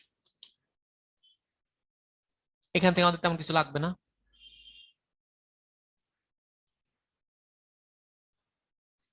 তারপর আসো আলোক নির্ভর এবং আলোক নিরপেক্ষ অধ্যায়ের পার্থক্যটা খুব ভালো করে মনে রাখতে হবে। খুব ভালো করে কোনটা কি, কোনটা কোথায় হয়, প্রথম কথা মনে রাখতে হবে কোনটা কোথায় হয়। আসতে পারে আলোক নির্ভর অধ্যায় কোথায় হয়, কোথায় ঘটে, তো এটা মনে রাখতে হবে যে গ্রানার হচ্ছে থাইলাকয়েড মেমব্রেনে। আর আলোক নিরপেক্ষ কোথায় হয়, স্ট্রোমাতে। বা আসতে পারে আলোক নিরপেক্ষের আরো নাম কি, কার্বন বিজারণ অধ্যায়। আসতে পারে কার্বন বিজারণ অধ্যায় কোথায় হয়। বা আসতে পারে যে খাদ্য বা গ্লুকোজ তৈরি হয় কোথায়, কোষের কোথায়, ক্লোরোপ্লাস্টের স্ট্রোমাতে। তাহলে দেখো আলোক নিরপেক্ষ অধ্যায় থেকে বিভিন্ন অ্যাঙ্গেলে কোশ্চেনগুলো দিতে পারে। আর আমরা জানি কি আলোক নির্ভর অধ্যায়ে শক্তির আলোক শক্তি লাগে, হ্যাঁ, এখানে তোমার আলো অপরিহার্য, হ্যাঁ এটা। তারপর মনে রাখতে হবে তোমার এখানে কি তৈরি, আমরা আগে থেকে বলছি এখানে তোমার যে এটিপি মানে আত্তীকরণ শক্তি তৈরি হবে। কোশ্চেন আসতে পারে এটিপি এর এনএডিপি না দিয়ে দিল যে আলোক নিরপেক্ষতে কোনটা তৈরি হয়, দিয়ে দিল অপশন দিয়ে দিল আলো, দিয়ে দিল তোমার ধরো একটা অপশন দিল তোমার কি আত্তীকরণ শক্তি, আর বাকি তিনটা ডিফারেন্ট করতে দিয়ে দিল, তাহলে অ্যান্সার হবে কি আত্তীকরণ শক্তি। হ্যাঁ, কারণ এটিপি আর এনএডিপি আমরা বলি কি আত্তীকরণ শক্তিও বলি। দেখো মানে একটু ঘুরেও কিন্তু কোশ্চেন দিতে পারে। তারপর আসতে পারে এনএডিপি বিজারিত হয় কোথায়, বিজারিত হয় হচ্ছে আলোক নির্ভর অধ্যায়, আর এনএডিপি জারিত হয় কোথায়, আলোক নিরপেক্ষ অধ্যায়। তারপর আসো সালোক সংশ্লেষণ পর্যায়ে, আলোক পর্যায়ে যে স্থান, আমরা যে কথাগুলো আমরা মেইনলি তুমি এগুলোই মনে রাখবা। হ্যাঁ, আর যদি মেইনলি তোমার স্থানটাই মনে রাখবা, স্থানটাই পরীক্ষার জন্য ইম্পর্টেন্ট, হ্যাঁ আর কিছুই না। হ্যাঁ, তারপর এখানে আরেকটা জিনিস তোমার মনে রাখবা, এখানে যে তোমার কি কি মানে আলোক নির্ভর অধ্যায় মানে কি কাজে লাগে, মানে কি দরকার পড়ে, আলোক ফোটন দরকার পড়ে, আর কি দরকার পড়ে, পানি দরকার পড়ে। আলোক নির্ভরতা এগুলো কাজে কি তৈরি করতেছে আমরা আগে থেকে জানি, এটিপি তৈরি করতেছে, এনএডিপি তৈরি করতেছে, আর কি অক্সিজেন তৈরি আসতে পারে। অক্সিজেন তৈরি হয় কোন প্রক্রিয়ায়, আলোক নির্ভর নাকি আলোক নিরপেক্ষ, তাহলে মনে রাখবা আলোক নির্ভর দ্বারা হচ্ছে অক্সিজেন তৈরি হয়। তারপর আসতে পারে আলোক নিরপেক্ষ কি কি লাগে, আলোক এটা ইম্পর্টেন্ট, আলোক নিরপেক্ষ জন্য কি কি লাগবে, 6 অণু কার্বন ডাইঅক্সাইড লাগবে, 18 অণু এটিপি লাগবে, আর 12টা এনএডিপি লাগবে। তাহলে এটা খুব ইম্পর্টেন্ট যে যে তোমার আলোক নিরপেক্ষ পর্যায়ের জন্য কত অণু এটিপি লাগে, দিয়ে দিল তোমার 10, 12, 18, 36, অ্যান্সার হবে কি 18। আসতে পারে যে আলোক নিরপেক্ষ পর্যায়ের জন্য কত অণু এনএডিপি দরকার পড়ে, 6, 12, 18, 30, তাহলে কত হবে অ্যান্সার 12। তারপরে তোমার এখানে কি তৈরি, আমরা জানি আলোক নির্ভর কি গ্লুকোজ, গ্লুকোজ তৈরি হয় বা বলা হয় শর্করা তৈরি হয় বা কার্বন বিজারিত হয়, এই কথাগুলো মনে রাখতে হবে। তারপর আসো যে এখানে দেখো যে যে লাল কালি দিয়ে যেগুলো আছে, সি3 উদ্ভিদের বৈশিষ্ট্য কি কি। আমরা জানি সি3 উদ্ভিদ কাদের কাদের মধ্যে হয়, হ্যাঁ, যে শৈবালের মধ্যে হয়, ব্রায়োফাইট মানে কি মশ, টেরিডোফাইট ফার্ন, ব্রায়োফাইট না দিয়ে মশ দিয়ে দিতে পারে, টেরিডোফাইট না দিয়ে ফার্ন দিয়ে দিতে পারে। হ্যাঁ, নগ্ন বীজের ক্ষেত্রে দেখা যায়, আবৃত বীজের ক্ষেত্রে দেখা যায়। হ্যাঁ, বিশেষ করে দ্বিবীজপত্রী উদ্ভিদের মধ্যে বেশি সি3। হ্যাঁ, বৈশিষ্ট্যগুলো কি কি এগুলো দেখতে পারো, যে তোমার এখান থেকে যেটা কোশ্চেন আসতে পারে, যে ক্রেঞ্জ অ্যানাটমি থাকে না কাদের মধ্যে, সি3 চক্র, সি4 চক্র নাকি সিএম। হ্যাঁ, কোন উদ্ভিদের মধ্যে, কোন সি3 উদ্ভিদ, সি4 উদ্ভিদ নাকি সিএম উদ্ভিদ, কোন উদ্ভিদের মধ্যে ক্রেঞ্জ অ্যানাটমি থাকে না, সি3 উদ্ভিদ থাকে কার, সি4, এটা মনে রাখতে হবে।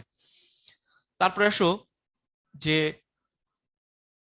এখানে একটু খেয়াল করো যে সি3 উদ্ভিদের জন্য অপটিমাম তাপমাত্রা কত, এটা ইম্পর্টেন্ট, 10 থেকে 25 ডিগ্রি সেলসিয়াস। হ্যাঁ, 10 থেকে 25।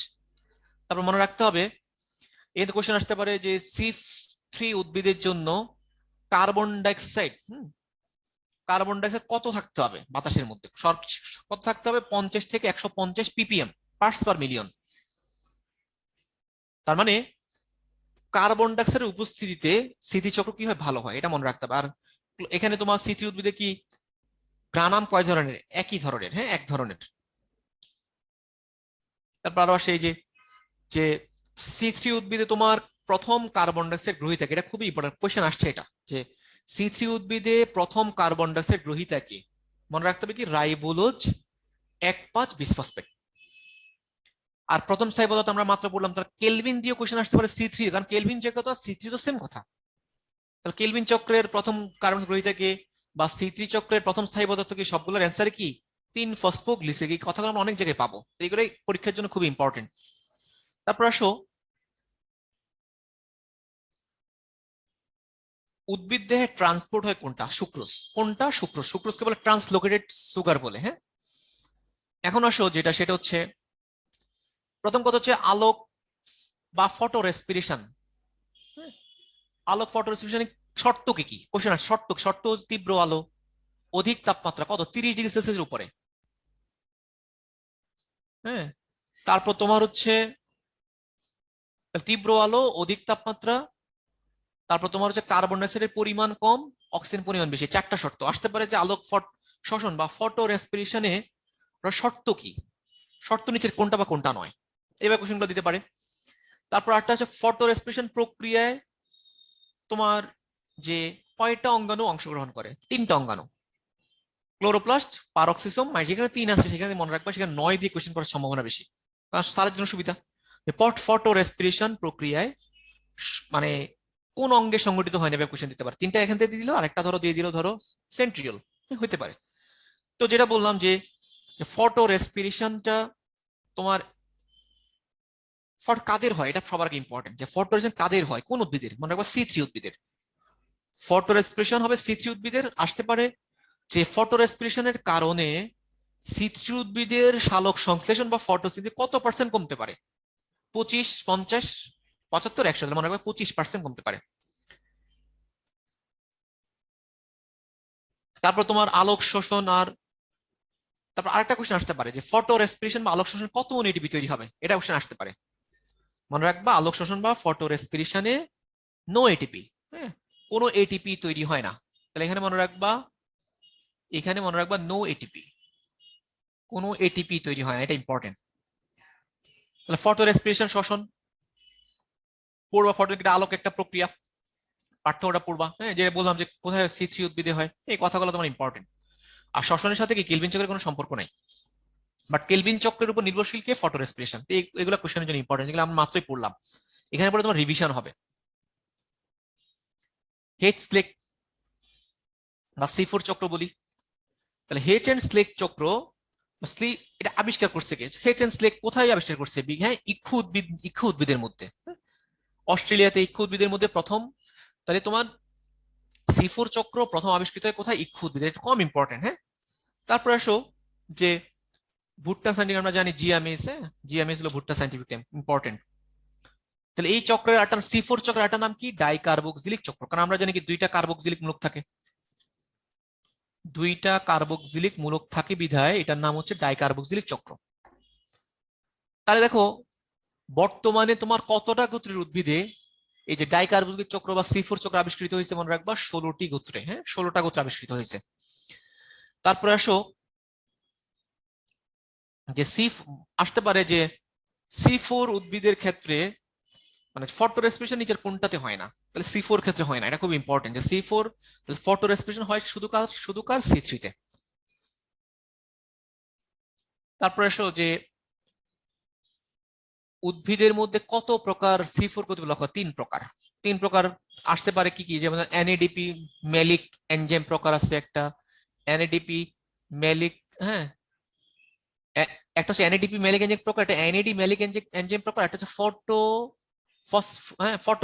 ফসফোইনল পাইরুভেট কার্বক্সিকাইনেস প্রকার। হ্যাঁ, যেটা ইম্পর্টেন্ট এখানে যে 3টা প্রকারের নাম ইম্পর্টেন্ট। হ্যাঁ, যে আসতে পারে যে যে প্রথম কথা কত ধরনের গতিপথ লক্ষ্য, 3 ধরনের। দ্বিতীয় যেটা আসতে পারে সেখানে হচ্ছে তোমার গতিপথগুলোর নামও আসতে পারে, হ্যাঁ, যে NADP মেলিক এনজাইম, NADP, তারপর NAD মেলিক এনজাইম, তারপর হচ্ছে ফসফোইনল পাইরুভেট কার্বক্সিলাস, এভাবে কোশ্চেনগুলো দিতে পারে। তারপর সেকেন্ড হচ্ছে তোমার দিতে পারে যে C4 চক্রের উদাহরণ কি কি আছে, C4 চক্র কোন কোন উদ্ভিদে দেখা যায়, তাহলে উদাহরণ কি কি, ভুট্টা, ইক্ষু, সরগম, ক্রেপ ঘাস, মিল্লাত, কাউন, চীনা, গিনি ঘাস, সব মানে ঘাসের মধ্যে ভুট্টা, ইক্ষু, এগুলোর মধ্যে দেখা যায় কি C4। তো এটা ইম্পর্টেন্ট পরীক্ষার জন্য, যে C4 দেখা যায় কোন কোন উদ্ভিদে। স্পেসিফিকও চাইতে পারে যে NADP মেলিক এনজাইম কাদের মধ্যে দেখা যায়, তাহলে ভুট্টা, ইক্ষু, সরগম, ক্রেপ ঘাস। আসতে পারেন NAD মেলিক এনজাইম দেখা যায় কোথায়, মিল্লাত, কাউন, চীনা, এসব মধ্যে। আর শুধুমাত্র ফসফোইনল পাইরুভেট কার্বক্সিকাইনেস পাওয়া যায় কোথায়, গিনি ঘাস। C3 ও C4 মধ্যে পার্থক্য খুবই খুবই ইম্পর্টেন্ট। আমরা যে কথাগুলো পড়লাম এখানে তো সার, এটা ইনফিনিটি স্টার। হ্যাঁ, এই পাঠ্যগুলো তুমি ভালো করে পড়লে এই অধ্যায় থেকে যে কোশ্চেন গুলো আসে এগুলো তুমি পেয়ে যাবা, এটা ইম্পর্টেন্ট।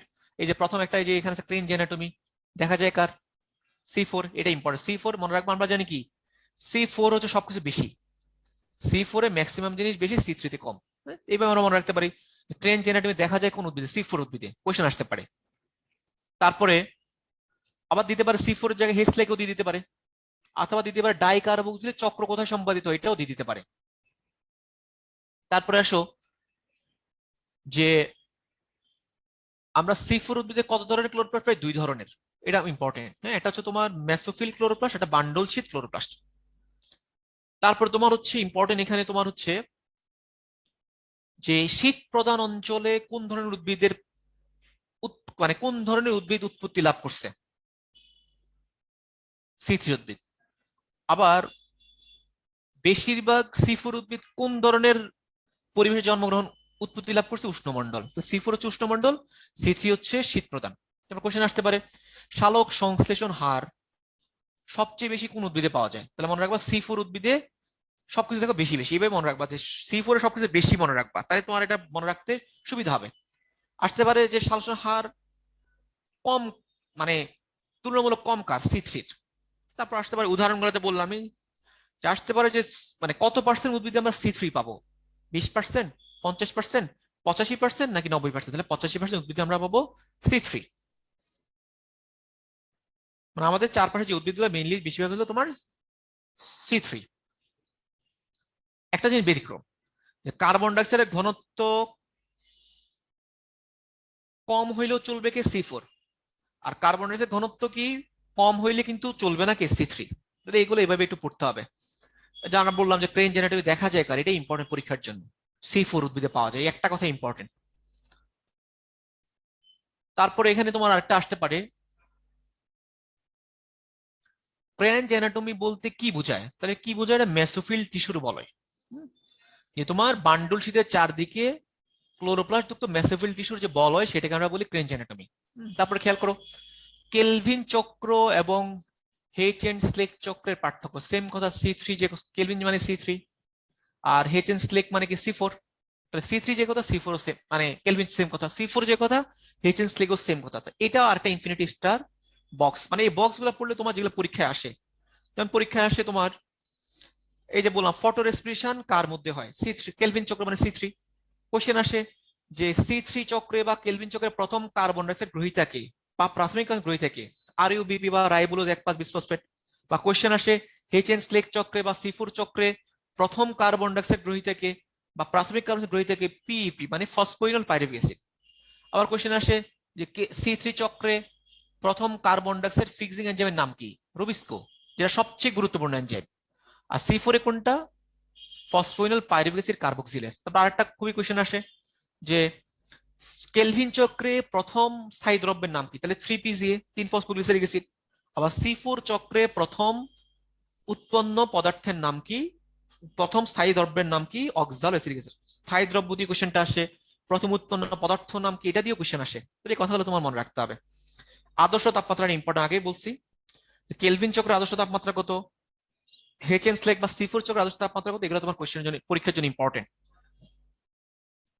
আর আমরা যে বললাম দেখো এটা আবার দিছে, যে কোশ্চেন দেখো ডেন্টালে 18-19 সালে আসছে, দেখো C4 উদ্ভিদের প্রথম স্থায়ী পদার্থের নাম কি? হ্যাঁ, অক্সালো অ্যাসিটিক অ্যাসিড। তাহলে এই এতক্ষণ আমরা যা পড়লাম, তাহলে এগুলো দেখো যে C4 উদ্ভিদের বৈশিষ্ট্য তাই পাবা। হ্যাঁ, আমরা যা যা পড়লাম এখানে সবই এখানে আছে। হ্যাঁ, আমরা যে C4 মানে পার্থক্যগুলো পড়লে দেখবে এখানে তোমার আর কাভার হয়ে যাবে। এটা কাভার হয়ে যাবে, বৈশিষ্ট্যটা কাভার হয়ে যাবে, এটা নতুন করে কিছু বলার নাই।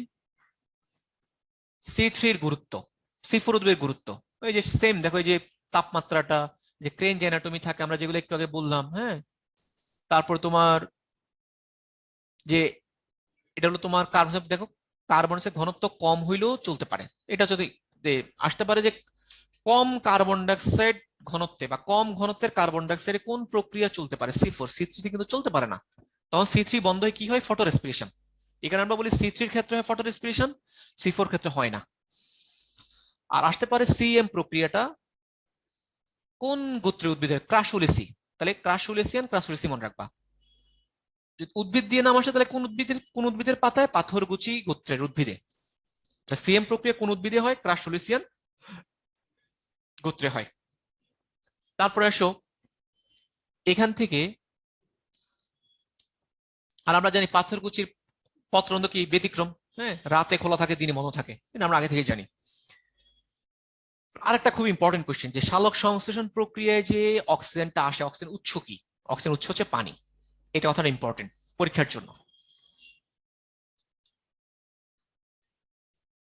তাহলে নির্গত যে পানি নির্গত হয় এটা 3টা বিক্রিয়াগুলোর নাম মনে রাখতে হবে। হ্যাঁ, যে অক্সিজেন নির্গত হয় 3টা পরীক্ষা আছে, পরীক্ষাগুলোর নাম, একটা হিল বিক্রিয়া যার নামটা, একটা হচ্ছে নীল বিক্রিয়া বা ভ্যান নিলের পরীক্ষা, আর একটা হচ্ছে রুবেন কামেনের তেজস্ক্রিয় পরীক্ষা। কোয়েশ্চেন আসতে পারে রুবেন কামেনের তেজস্ক্রিয় পরীক্ষায় কোন তেজস্ক্রিয় আইসোটোপ ইউজ করা হয়েছিল। জাস্ট এই কথাটা ইম্পর্টেন্ট। কোন তেজস্ক্রিয় আইসোটোপ বলো? অক্সিজেন 18, এই আইসোটোপটা ইউজ করা হয়েছিল। তা প্রবাহকের মধ্যে বরাবরই মতোই আগে মনে রাখবে কোনটা বাহ্যিক কোনটা অভ্যন্তরীণ, যদি এটা কম ইম্পর্টেন্ট প্রবাহক গুলা। হ্যাঁ, যেমন কি তোমার বাহ্যিক মানে পরিবেশ চাষ নামগুলো আসতে পারে, হ্যাঁ, কোনটা বাহ্যিক কোনটা অভ্যন্তরীণ। এখান থেকে যেটা বেশি ইম্পর্টেন্ট সেটা হচ্ছে আমরা জানি যে লাল আলোর মধ্যে সবচেয়ে বেশি কোনটাতে হয়, সাধারণত লালটা। এটা পরীক্ষার জন্য ইম্পর্টেন্ট। তারপরে আরেকটা এখানে ইম্পর্টেন্ট, তাপমাত্রাটা ইম্পর্টেন্ট। যে সালোক সংশ্লেষণ অপটিমাম তাপমাত্রা খুবই খুবই ইম্পর্টেন্ট। অপটিমাম মানে কি যে তাপমাত্রায় সালোকসংশ্লেষণ সবচেয়ে বেশি হয়, 22 থেকে 35 ডিগ্রি সেলসিয়াস। এটা পরীক্ষার জন্য ইম্পর্টেন্ট। তারপর আসো আরো যে কি খনিজ পদার্থ আছে, হ্যাঁ, যে সালোক সংশ্লেষণের জন্য নিচের কোন আয়নটির প্রয়োজন হয়। তাহলে মনে রাখতে হবে লৌহ আর ম্যাগনেসিয়াম। লৌহ মানে কি আয়রন, তাহলে লৌহ না দিয়ে আয়রন দিয়ে দিতে পারে না। যে ক্লোরোফিল তৈরির জন্য কোন আয়ন প্রয়োজন হয়, তুমি পড়ছো লৌহ, অপশনে দিয়ে দিলে আয়রন, তাহলে আয়রন যে কথা লৌহ সেম কথা। তারপর ম্যাগনেসিয়াম, হ্যাঁ, এভাবে মনে রাখতে হবে ব্যাপারগুলা। তারপরে আসো অভ্যন্তরীণ। তো প্রথমে তুমি নামগুলো মনে রাখতে হবে নিচে কোনটা অভ্যন্তরীণ প্রভাব, যেগুলো উদ্ভিদের ভিতরের সাথে মানে উদ্ভিদের সাথে রিলেটেড। কোশ্চেন আসতে পারে যে কোন পাতায়, কোন বয়সী পাতায় সালোক সংশ্লেষণ সবচেয়ে বেশি হয়। মনে রাখবা আমরা জানি কি মাঝারি বয়সের পাতা, এভাবে কোশ্চেনগুলো এটা দিতে পারে। তারপর তোমার এখান থেকে তোমার যেটা মনে রাখতে হবে কোন আয়নের অভাবে, কোনটার অভাবে তোমার শ্বসন প্রক্রিয়া কমে যেতে দেখা যায়, সেটা হচ্ছে কি পটাশিয়াম। কারণ কি আমরা জানি পটাশিয়াম যে পত্ররন্ধ্র খোলা বন্ধ হওয়ার ব্যাপার কাজ করে। হ্যাঁ, তো এইভাবে তো কোরিলেট করবা। তারপর হচ্ছে এখান থেকে যেটা আসবে যে লব মিনিমাম, লব মিনিমাম প্রস্তাবকরণ কি লিবিক। লিবিক লব মিনিমাম কার, লিবিকের, এটা মনে রাখতে হবে। তারপরে এসো একটা হচ্ছে লব মিনিমাম, আরটা হচ্ছে তোমার লব লিমিটিং ফ্যাক্টর সূত্র, দুইটা দুইজনের। কোশ্চেন আসতে পারে লব মিনিমাম জনককে লিবিক, আর লব লিমিটিং ফ্যাক্টর সূত্রের প্রবর্তক কে, ব্ল্যাকম্যান। দুইটা কিন্তু পেঁচানো যাবে না। থার্ড কোশ্চেন যেটা এখান থেকে আসতে পারে যে লিমিটিং নিচের কোনটা লিমিটিং ফ্যাক্টর বা নিচের কোনটা লিমিটিং ফ্যাক্টর নয়। 3টা লিমিটিং ফ্যাক্টর, তাপমাত্রা, তীব্রতা আর কার্বন ডাইঅক্সাইড। তাহলে মনে রাখতে হবে যে লিমিটিং ফ্যাক্টর কারা কারা।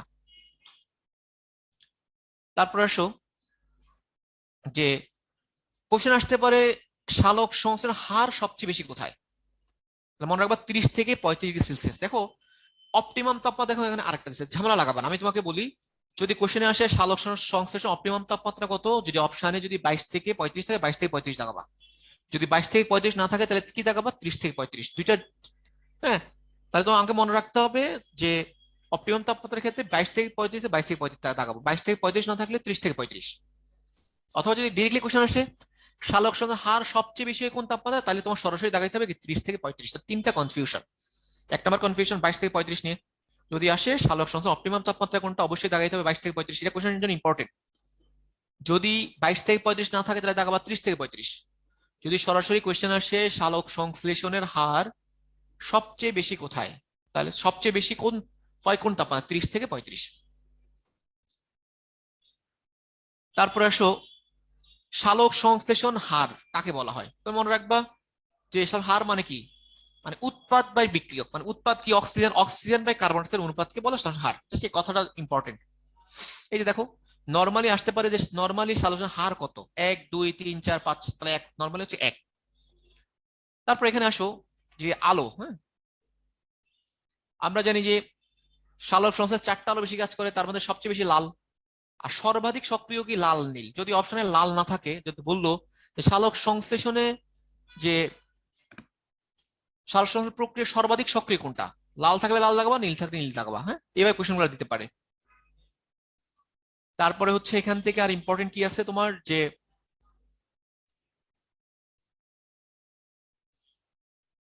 সালোক সংশ্লেষণকে সর্বোচ্চ পর্যায়ে উন্নীত করা যায় আলোর কত থেকে কত পর্যন্ত, 100 ফুট ক্যান্ডেল থেকে যদি 3000 ফুট ক্যান্ডেল পর্যন্ত বাড়িয়ে আমরা সালোকসংশ্লেষণ উন্নীত করতে, এটা কম ইম্পর্টেন্ট, জাস্ট পড়বা এটা। তারপর এখান থেকে আর কোয়েশ্চেন আসার মতো কি আছে দেখো, যে এই যে অক্সিজেন কার্বনের পরিমাণটা, এটা আমরা একটু আগে দেখছিলাম, হ্যাঁ, যে বায়ুতে কার্বনের পরিমাণ নরমালি কতর মধ্যে কতর মধ্যে ওঠানামা করে, 0.0 থেকে 0.04, এটা ইম্পর্টেন্ট, 0.0 থেকে 0.04, হ্যাঁ, যেটা অপশন থাকে এটা দেখাবা। তার একটা কোশ্চেন আসতে পারে, সালোক সংশ্লেষণ সর্বোচ্চ পর্যায়ে কখন পৌঁছে, তাহলে 30 থেকে 35, দেখো 30 থেকে 35 দিয়ে দুইটা অ্যান্সার করতে পারবা। সালোকসংশ্লেষণ হার সবচেয়ে বেশি কখন, 30 থেকে 35 ডিগ্রি সেলসিয়াস তাপমাত্রা। সালোক সংশ্লেষণ সর্বোচ্চ পর্যায়ে পৌঁছে কখন, 30 থেকে 35, এইভাবে এগুলো মনে রাখবা। এখানে একটা কথা মনে জাস্ট পড়বা, যে মানব সভ্যতার অবদান, যে আমরা যে কয়লা পাই, পেট্রোল পাই, রেয়ন, হ্যাঁ, সেলোফেন, ফিল্ম, কাগজ, রাবার, এগুলো সব আসছে কোত্থেকে, তো সব তোমার সালোক সংশ্লেষণের অবদান, মানব সভ্যতার অবদান, এটা অতটা ইম্পর্টেন্ট না। এখন আমরা চলে যাই আরেকটা ইম্পর্টেন্ট টপিক, শ্বসন। প্রথম কথা মনে রাখতে হবে, শ্বসন কাদের মধ্যে হয়, মনে রাখবা শ্বসন কিন্তু উদ্ভিদ কোষেও হয়, প্রাণী কোষেও হয়, মানে শ্বসন হচ্ছে সবার, এটা সবার আগে ইম্পর্টেন্ট। আর শ্বসনের ক্ষেত্রে শক্তির প্রধান উৎস কি, কার্বোহাইড্রেট বা শর্করা, এটা ইম্পর্টেন্ট। শ্বসনটাও কি, জারণ বিজারণ বিক্রিয়া।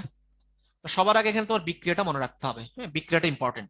কি হচ্ছে এখানে, যে 1 অণু গ্লুকোজ, 6 অণু অক্সিজেন, 6 অণু পানি, 36 এডিপি আর 36 ইনঅর্গানিক ফসফেট মিলে কি ইউজ হচ্ছে এখানে, বিভিন্ন এনজাইম আর কোএনজাইমের সহায়তায় কি তৈরি করতেছে, 6 অণু কার্বন ডাইঅক্সাইড, 12 অণু পানি আর এটিপি। কত, খুবই খুব ইম্পর্টেন্ট, এটা কিন্তু আসে যে শ্বসনে কত অণু এটিপি তৈরি হয়, নর্মালি শ্বসনে কত অণু এটিপি তৈরি হয়, 36 এটিপি, এটা খুব ইম্পর্টেন্ট। আগে বলতে 38, এখন 38 কিন্তু না, এখন 36। তারপরে আসো যে শ্বসন, যে আসতে পারে শ্বসনের তোমার, শ্বসনের মেন মানে শ্বসনের জন্য উৎপাদক কি কি, মানে বিক্রিয়ক কি কি, তাহলে গ্লুকোজ, অক্সিজেন, পানি, অণু সহ আসতে পারে। যে শ্বসনে কত অণু অক্সিজেন ইউজ হয়, 6 অণু। শ্বসনে কত অণু পানি ইউজ হয়, 6 অণু, তাহলে এখানে অণু সহ মনে রাখতে হবে। আর কত অণু গ্লুকোজ ইউজ হয়, 1 অণু। আর মোটামুটি এটা তোমার সালোক সংশ্লেষণের উল্টা বিক্রিয়া, সালোক সংশ্লেষণ বিক্রিয়াটা মনে রাখলে এটা তার উল্টা, একটা মনে রাখলে আরেকটা অটোমেটিক। তারপর শ্বসনটা, শ্বসনটা তোমার হচ্ছে 24 ঘন্টায় চলতে থাকে। শ্বসন তোমার হচ্ছে 24 ঘন্টায় চলে। শ্বসনের প্রধান অঙ্গ কি, সাইটোপ্লাজম আর মাইটোকন্ড্রিয়া। শ্বসনের অঙ্গ কি, এটা আসতে পারে, সাইটোপ্লাজম আর মাইটোকন্ড্রিয়া। শ্বসনিক বস্তু হিসেবে কাকে কাকে ইউজ করি আমরা, শ্বসনিক বস্তু কি কি কোশ্চেন আসতে পারে, শর্করা, প্রোটিন বা আমিষ, চর্বি এবং বিভিন্ন জৈবিক অ্যাসিড সমূহ। অ্যাসিডটা একটু কষ্ট, আমরা আগে থেকে তিনটা তো জানি, শর্করা, প্রোটিন, লিপিড, তো জানি না কোনটা, এই যে অ্যাসিডটা তোমার স্পেশালি মনে রাখতে হবে। হ্যাঁ, তোমার মানে আমাদের শক্তির কেন প্রয়োজন হয়, কোশ্চেন দিতে পারে কেন শক্তির প্রয়োজন হয়। তাহলে তোমার আমরা জানি কি, যে ডিএনএ আর আরএনএ এর প্রোটিনের সংশ্লেষ করার জন্য, তারপরে তোমার সক্রিয় ট্রান্সপোর্ট প্রক্রিয়ার জন্য, আমরা জানি সক্রিয় ট্রান্সপোর্ট শক্তি লাগে, শক্তি কোথেকে আসবে, শ্বসন থেকে। তারপর আমরা যে তোমার যে ক্রোমোজোম, পেশিকোষ এদিক ওদিক পরিচালনা করে, ওসব কারণে তোমার শক্তিটা লাগে। শ্বসনের প্রকারভেদ আমরা জানি দুইটা, সবাত আর অবাত, দুইটা মনে রাখতে, সবাত আর অবাত। হ্যাঁ, এখন সবাত শ্বসন কাদের মধ্যে হয়, এটা খুব ইম্পর্টেন্ট, কাদের, প্রথম কথা মনে রাখবা, সবাত শ্বসন মানে কি, যেটা অক্সিজেন লাগে, যেখানে অক্সিজেন সেখানে তুমি মনে রাখবা কি, সবাত শ্বসন। যেটা আসতে পারে যে সবাত শ্বসন কাদের মধ্যে হয়, তার অধিকাংশ জীবী আমরা পাবো সবাত শ্বসন। তার মধ্যে কি আছে, তার মধ্যে তোমার আছে যেমন তোমার হচ্ছে ব্যাকটেরিয়া, মনে রাখবা ব্যাকটেরিয়ার মধ্যে সবাত হয় অবাত হয়, তার বেশিরভাগ ব্যাকটেরিয়া, অধিকাংশ ছত্রাক, সকল প্রোটিস্ট, উদ্ভিদ, প্রাণী, সবার মধ্যে সবাই, এটা খুব ইম্পর্টেন্ট যে সবাত শ্বসন কাদের মধ্যে দেখা যায়। হ্যাঁ, তাহলে বেশিরভাগ ব্যাকটেরিয়া, বেশিরভাগ ছত্রাকের মধ্যে কিন্তু সবাত শ্বসন দেখা যায়, তা আমাদের উদ্ভিদ, প্রাণী, তারপর যা যা সবার মধ্যে কিন্তু সবাত শ্বসন। তারপর এখন আসো যে কোশ্চেন আসতে পারে সবাত শ্বসনের ধাপ কয়টা, মনে রাখতে হবে সবাত শ্বসনের ধাপ হচ্ছে কয়টা, 4টা, এটা মনে রাখতে হবে। তার মধ্যে প্রথম ধাপের নাম কি, গ্লাইকোলাইসিস। হ্যাঁ, কোশ্চেন আসতে পারে যে গ্লাইকোলাইসিস কোষের কোথায় সংঘটিত হয়, সাইটোপ্লাজম, খুব ইম্পর্টেন্ট, কোষের কোথায় গ্লাইকোলাইসিস সংঘটিত হয়, সাইটোপ্লাজম।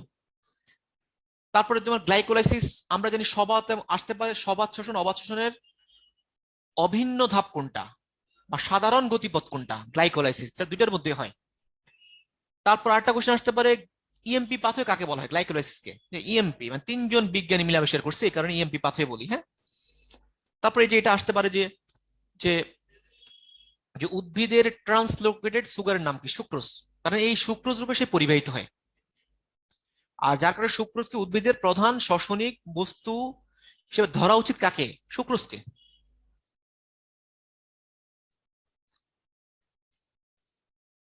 এটা তোমার পুরোটা পড়তে হবে। কি পড়তে হবে প্রথমত হচ্ছে এটা, মানে কিভাবে পড়বা। প্রথম কোশ্চেনে যেটা আসে যে গ্লাইকোলাইসিস প্রক্রিয়া কয়টা বিক্রিয়া? আমরা সবাই জানি 9টা বিক্রিয়া, এটা কোশ্চেনে আসে। বিক্রিয়া কয়টা? 9টা বিক্রিয়া। তারপরে কোশ্চেন আসে একমুখী বিক্রিয়া কোনটা কোনটা? আমরা জানি সবাই কি 139, 1, 3, 9 হচ্ছে একমুখী। এটা কোশ্চেন আসতে পারে একমুখী বিক্রিয়া কয়টা? 3টা, 1, 3, 9। তারপরে আসতে পারে যে এনজাইম গুলা আসতে পারে, যেমন তোমার এখানে যে অ্যালোস্টেরিক এনজাইম কাকে বলে? ফসফোফ্রুক্টোকাইনেজ। তোমার এখানে অ্যালোস্টেরিক এনজাইম কি? অ্যালোস্টেরিক এনজাইম কোনটা? গ্লাইকোলাইসিসের ক্ষেত্রে অ্যালোস্টেরিক এনজাইম কোনটা? ফসফোফ্রুক্টোকাইনেজ। তারপরে আবার কোশ্চেন আসতে পারে, সেটা হচ্ছে যে গ্লাইকোলাইসিস প্রক্রিয়ার প্রধান নিয়ন্ত্রক কে? তাহলে এটা মনে রাখবে, এটাও কি অ্যান্সার? ফসফোফ্রুক্টোকাইনেজ। তাহলে এটাও তোমার প্রধান নিয়ন্ত্রক। তারপর তোমার এখান থেকে কোশ্চেন আসতে পারে তোমার যে গ্লাইকোলাইসিস প্রক্রিয়ায় এক অণু গ্লুকোজ থেকে ফাইনালি কত অণু পাইরুভিক তৈরি হয়? 2 অণু। মনে রাখতে হবে ফাইনালি আমরা 2 অণু পাইরুভিক অ্যাসিড পাবো। তাহলে এইভাবে তোমার কোশ্চেন আসবে, এটাও তোমার মনে রাখতে হবে। তারপর তোমার এনজাইম গুলো, তোমার যে এই এনজাইমটা বেশি ইম্পর্টেন্ট, বাকিগুলো তুমি যতদূর পারো মনে রাখবা, বাট মেইনলি কোশ্চেন কিন্তু আসে এগুলা থেকে। হ্যাঁ, যেটা বললাম যে কয়টা বিক্রিয়া? 9টা বিক্রিয়া। কয়টা একমুখী? 3টা। 139, এই 1 নাম্বারটা, 3 নাম্বারটা আর লাস্ট এটা 9 নাম্বার, 3টা হচ্ছে একমুখী। তাহলে আসতে পারে উভমুখী বিক্রিয়া কয়টা? উভমুখী হচ্ছে 6টা। আর হচ্ছে যে এক অণু গ্লুকোজ থেকে কত অণু পাইরুভেজ তৈরি হয়? 2 অণু। তাহলে এই কোশ্চেন গুলো দিতে পারে পরীক্ষায়। এই যে আমরা বলছিলাম দেখো, 3টা হচ্ছে একমুখী, 1, 3, 9 মানে এক শেষটা, বাকিগুলো সব দ্বিমুখী বা উভমুখী। আর গ্লাইকোলাইসিস প্রক্রিয়া কি কি তৈরি হবে এটা ইম্পর্টেন্ট। 2 অণু এটিপি তৈরি হবে, 2 অণু NADH2 তৈরি হবে, 2 অণু পাইরুভিক অ্যাসিড তৈরি হবে। তারপরে খেয়াল করো, আর গ্লাইকোলাইসিস প্রক্রিয়া আমরা নিট, নিট তো আমরা বললাম যে 2 অণু এটিপি, 2 অণু এগুলো নিট পাবো আমরা। তাহলে এই কথাগুলো তোমার পরীক্ষার জন্য ইম্পর্টেন্ট। এই যে বলছিলাম দেখো, অ্যালোস্টেরিক এনজাইম কাকে বলে? ফসফোফ্রুক্টোকাইনেজকে আমরা অ্যালোস্টেরিক এনজাইম বলি, বা এটা হলো প্রধান নিয়ন্ত্রক। হ্যাঁ, গ্লাইকোলাইসিস প্রক্রিয়া। প্রক্রিয়ার গুরুত্বটা তোমার অতটা তুমি জাস্ট পড়তে পারো। হ্যাঁ, যেগুলো আমরা বললাম সেই কথাগুলো এখানে আসবে। যে এটার মেন গুরুত্ব কি, গ্লাইকোলাইসিস প্রক্রিয়ার মেন মুখ্য বিষয় কি, পাইরুভিক অ্যাসিড তৈরি, এটা পরীক্ষার জন্য ইম্পর্টেন্ট। আর গ্লুকোনিওজেনেসিস কাকে বলে? উল্টা, গ্লাইকোলাইসিস প্রক্রিয়া কি হচ্ছে তোমার? গ্লুকোজ ভাঙছে। আর গ্লুকোনিওজেনেসিস প্রক্রিয়া মনে রাখবা, গ্লুকোজ ওটা তৈরি হবে। তাহলে গ্লুকোজ তৈরি হওয়াকে বলে গ্লুকোনিওজেনেসিস। কোন থেকে তৈরি হবে? নন কার্বোহাইড্রেট থেকে, মানে অশর্করা থেকে যেটা তৈরি হয়। তারপর এখান থেকে যে গ্লাইকোলাইসিস ফসফোলিসিস পার্থক্যটা পড়বা। প্রথম কথা আসলে গ্লাইকোলাইসিস কোথায় হয়? শ্বসনে। আর ফসফোলিসিস কই হয়? সালোক সংশ্লেষণে। এটা প্রধান পার্থক্য। আর বাকিগুলো তুমি যেহেতু শ্বসন আর সালোকসংশ্লেষণ পড়লে, বাকিগুলো শ্বসন আর সালোক সংশ্লেষণ দিয়ে তুমি মনে রাখতে পারবা। এখন আসো যে আমরা অলরেডি ফটোলিসিস পড়ছি, তো এখানে তুমি এই পড়াগুলো তুমি এখানে পড়লে তুমি বুঝতে পারবা।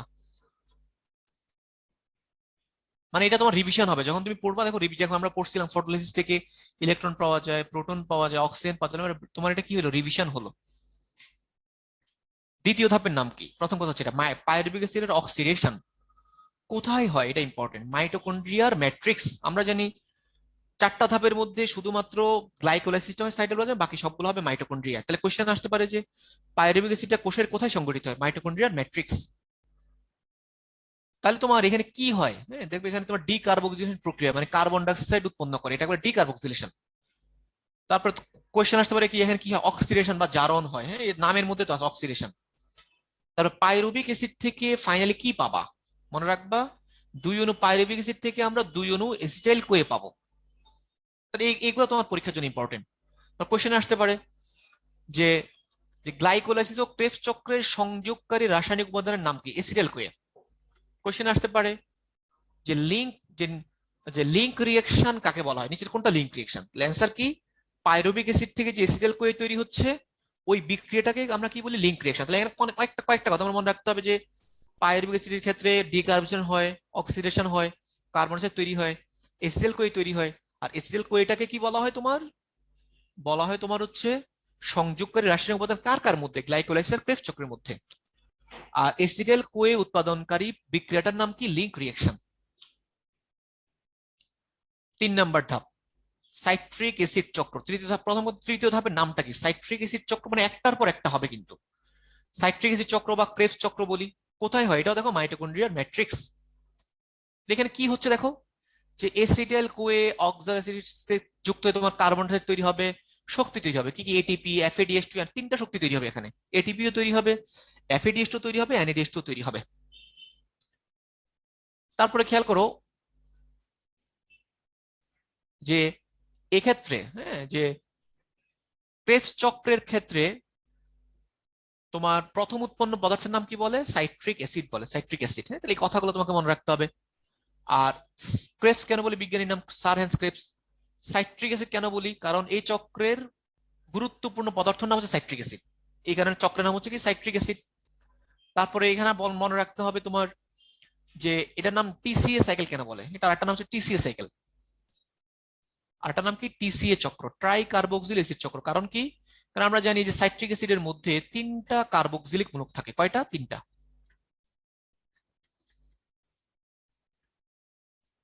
3টা কার্বক্সিলিক মূলক থাকে। 3 মানে ট্রাই। তাহলে এইভাবে তোমার দেখো এক সাইট্রিক অ্যাসিড হ্যাঁ আসতে পারে, ধরো দিয়ে দিল ট্রাই কার্বক্সিলিক অ্যাসিড চক্র কোষের কোথায় সংগঠিত হয়। তুমি যদি না জানো তাহলে তোমার তো মনে হবে তুমি আকাশ থেকে ভেঙে পড়ছো, আকাশ থেকে পড়ছো, এরকম মনে হবে তোমার কাছে। এই কারণে তোমার প্রত্যেকটার একাধিক নামগুলো তোমাকে মনে রাখতে হবে, কারণ এগুলো পরীক্ষার জন্য ইম্পর্টেন্ট। এগুলো তোমার পরীক্ষার জন্য লাগবে না। খেয়াল করো যে ক্রেবস চক্রের প্রধান নিয়ন্ত্রক কে? এটা ইম্পর্টেন্ট। আইসোসাইটেট ডিহাইড্রোজেনেস, এটাকে আরেকটা নাম কি বলে? Allosteric enzyme. আর ক্রেবস চক্রে তোমার 1 অণু গ্লুকোজ থেকে তুমি কি কি পাবা? 4 অণু কার্বন ডাইঅক্সাইড পাবা, 6 অণু এনএডিএস2 পাবা, 2 অণু এফএডিএস2 পাবা, 2 ইউনিটি পাবা। এটা ইম্পর্টেন্ট, কি কি পাবো আমরা ক্রেবস চক্রে, কি কি পাওয়া যায়। তারপর তোমার উদ্ভিদ এবং প্রাণীর ক্রেবস চক্রের পার্থক্যটা অতটা ইম্পর্টেন্ট না। এখন আসো যেটা, যে ক্রেবস চক্রের গুরুত্ব। কারণ আমরা জানি কি, মনে রাখবা সবচেয়ে বেশি শক্তি উৎপাদন হয় কোথায়? ক্রেবস চক্র দ্বারা। তো এটা ইম্পর্টেন্ট, সবচেয়ে বেশি শক্তি উৎপাদন হয় কোন প্রক্রিয়ায়? ক্রেবস চক্র দ্বারা। তাহলে এটা তোমাকে মনে রাখতে হবে। হ্যাঁ, তারপর আসো তাহলে গুরুত্বগুলো পড়বা এখানে। গ্লাইকোলাইসিস ক্রেবস চক্রের পার্থক্য। প্রথমত যে গ্লাইকোলাইসিস শ্বসনের প্রথম ধাপ, আর ক্রেবস চক্র হচ্ছে তৃতীয় ধাপ। কোনটা কথা সঙ্গে আমরা আগে থেকে পড়ছি, তোমার যা রিভিশন হবে এখানে যখন পড়বো, কারণ আমরা অলরেডি জানি কোনটা কি, কোনটার অপর নাম কি। তাহলে এইগুলো যেহেতু পার্থক্যের ক্ষেত্রে তোমার সেম, পার্থক্য বলতে তোমার আবার রিভিশন হচ্ছে, কারণ এগুলো তোমার খুবই ইম্পর্টেন্ট, এগুলো পরীক্ষায় আসে। আসতে পারে যে শ্বসনের চতুর্থ ধাপের নাম কি? ইলেকট্রন স্থানান্তর এবং অক্সিডেটিভ ফসফোরিলেশন। এটা চেঞ্জ হয়েছে, আগের নামে থেকে চেঞ্জ হয়েছে। কোথায় সংঘটিত হয়? মাইটোকন্ড্রিয়ার মেমব্রেনে। কোথায় সংঘটিত হয়? মাইটোকন্ড্রিয়ার মেমব্রেনে। তারপর দেখো এখানে যে ইলেকট্রন ট্রান্সপোর্ট চেইনে কয়টা কমপ্লেক্স ইউজ হয়? 4টা complex, complex 1, complex 2, complex 3, complex 4। এটা কোশ্চেন আসতে পারে। কোশ্চেন একটা যেটা আসতে পারে, তার মধ্যে সিঙ্গেল কোনটা? একক পেরিফেরাল প্রোটিন বা সিঙ্গেল প্রোটিন কোনটা? কমপ্লেক্স 2 নাম কি? সাকসিনের ডিহাইড্রোজেনেস। তাহলে বিভিন্ন আসার সম্ভাবনা, কোশ্চেন যদি কঠিন হয় বেশি আর কি, যে কমপ্লেক্স 1 এর নাম কি, কমপ্লেক্স 2 এর নাম কি, এবার কোশ্চেনগুলো দিতে পারে। বা কোশ্চেন দিতে পারে যে ইলেকট্রন স্থানান্তর এবং অক্সিডেটিভ ফসফোরাইলেশনের 4টা কমপ্লেক্সের মধ্যে একক পেরিফেরাল প্রোটিন কোনটা? সাকসিনের ডিহাইড্রোজেনেস। বাকিগুলো সব হচ্ছে মাল্টি প্রোটিন। তারপর আসো এখানে আরেকটা আছে ইলেকট্রন শাটল। ইলেকট্রন শাটল কি কি? ইলেকট্রন শাটল দুইটা, একটা হচ্ছে ইউবিকুইনন, হ্যাঁ ইউবিকুইনন, একটা হচ্ছে সাইটোক্রোম সি। দুইটা হচ্ছে ইলেকট্রন শাটল বলে, মানে যারা হচ্ছে ইলেকট্রন আদান প্রদান করে, হ্যাঁ ইলেকট্রন শাটল বলি। যেটা সবচেয়ে বেশি ইম্পর্টেন্ট সেটা হচ্ছে যে ইলেকট্রন ট্রান্সপোর্ট চেইনে কি তৈরি হয় না? কোনো এটিপি তৈরি হয় না। এটা পরীক্ষায়, হ্যাঁ এটা পরীক্ষার জন্য ইম্পর্টেন্ট। ইলেকট্রন ট্রান্সপোর্ট চেইনেতে কোনো এটিপি আসলে তৈরি হয় না। এটিপিটা তৈরি হয় কখন? এই যে এটিপি সিনথেস দিয়ে যখন তোমার হাইড্রোজেন এগুলো নামবে তখনই তোমার এটিপিটা তৈরি হবে আসলে। তারপরে আসো অক্সিডেটিভ ফসফোরিলেশন। তোমার কোশ্চেন আসতে পারে, আমরা দেখলাম কি ফটোফসফোরিলেশন কোন প্রক্রিয়ায়, সালোক সংশ্লেষণ প্রক্রিয়ায়। আসতে পারে অক্সিডেটিভ ফসফোরিলেশন এটা কোন প্রক্রিয়া, এটা একটা শ্বসনের একটা ধাপ। তাহলে যে বললাম ইটিসি তে কোন এটিপি তৈরি হয়, এটিপি তৈরি হয় কোন প্রক্রিয়া, কেমিওসমোসিস প্রক্রিয়া। তাহলে মনে রাখতে হবে শ্বসনে যে এটিপি তৈরি হয় সেটা কোন প্রক্রিয়ায় হয়, বা 4 নাম্বার ধাপে যে এটিপি তৈরি হয় সেটা কোন প্রক্রিয়া হবে, কেমিওসমোসিস প্রক্রিয়া। এই কথাটা তোমাকে মনে রাখতে হবে। আর কেমিওসমোসিস প্রক্রিয়ায় কোন এনজাইমটা ব্যবহার করা হয়, এটিপি সিনথেস। তাহলে এই মেন কথাগুলো তুমি দাগায় রাখবে, এগুলো তোমার মেইনলি রিভিশন দিবে, এগুলো তোমার লাগবে।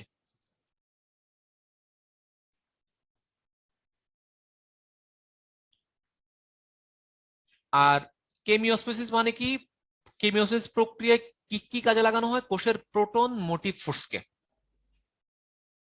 কেমিওস্পেসিস প্রক্রিয়া কাকে কাজে লাগানো হয়, প্রোটন মোটিভ ফোর্সকে। হ্যাঁ, তুমি এখানে দেখবা, এই যে দেখো যে এই যে নিচ থেকে যে প্রোটন গুলো উপর দিকে উঠে যাচ্ছে, হ্যাঁ, তার ভিতরে একটা কি, এই নিচে কি হাইড্রোজেন একটা ঘাটতি তৈরি হবে, উপরে বেশি নিচে কম, এটাকে আমরা বলি হচ্ছে প্রোটন মোটিভ ফোর্স বা প্রোটন গ্রেডিয়েন্ট বলি আগে। প্রোটন গ্রেডিয়েন্টের কারণে দেখো, তাহলে এখন উপরে যেহেতু বেশি, তাহলে ওরা কি আবার নিচের দিকে নামবে, এটাকে আমরা বলি প্রোটন মোটিভ ফোর্স। এই ফোর্সের কারণে তোমার শক্তি তৈরি হয়। তারপর আসো যে যে মাইটোকন্ড্রিয়াতে তোমার এই যে কেমিওসমোসিস শক্তি আসে কোত্থেকে, যে NADH2 FADH2 এগুলোর অক্সিডেশনের মাধ্যমে, যার কারণে আমরা অক্সিডেটিভ ফসফোরিলেশন বলি। আর এটিপি সিনথেসিসের কয়টা অংশ, 3টা অংশ আমরা জানি, 3টা অংশের জাস্ট নামটা মনে রাখতে পারো, গোড়া মধ্যমটা যদি ইম্পর্টেন্ট না পরীক্ষার জন্য।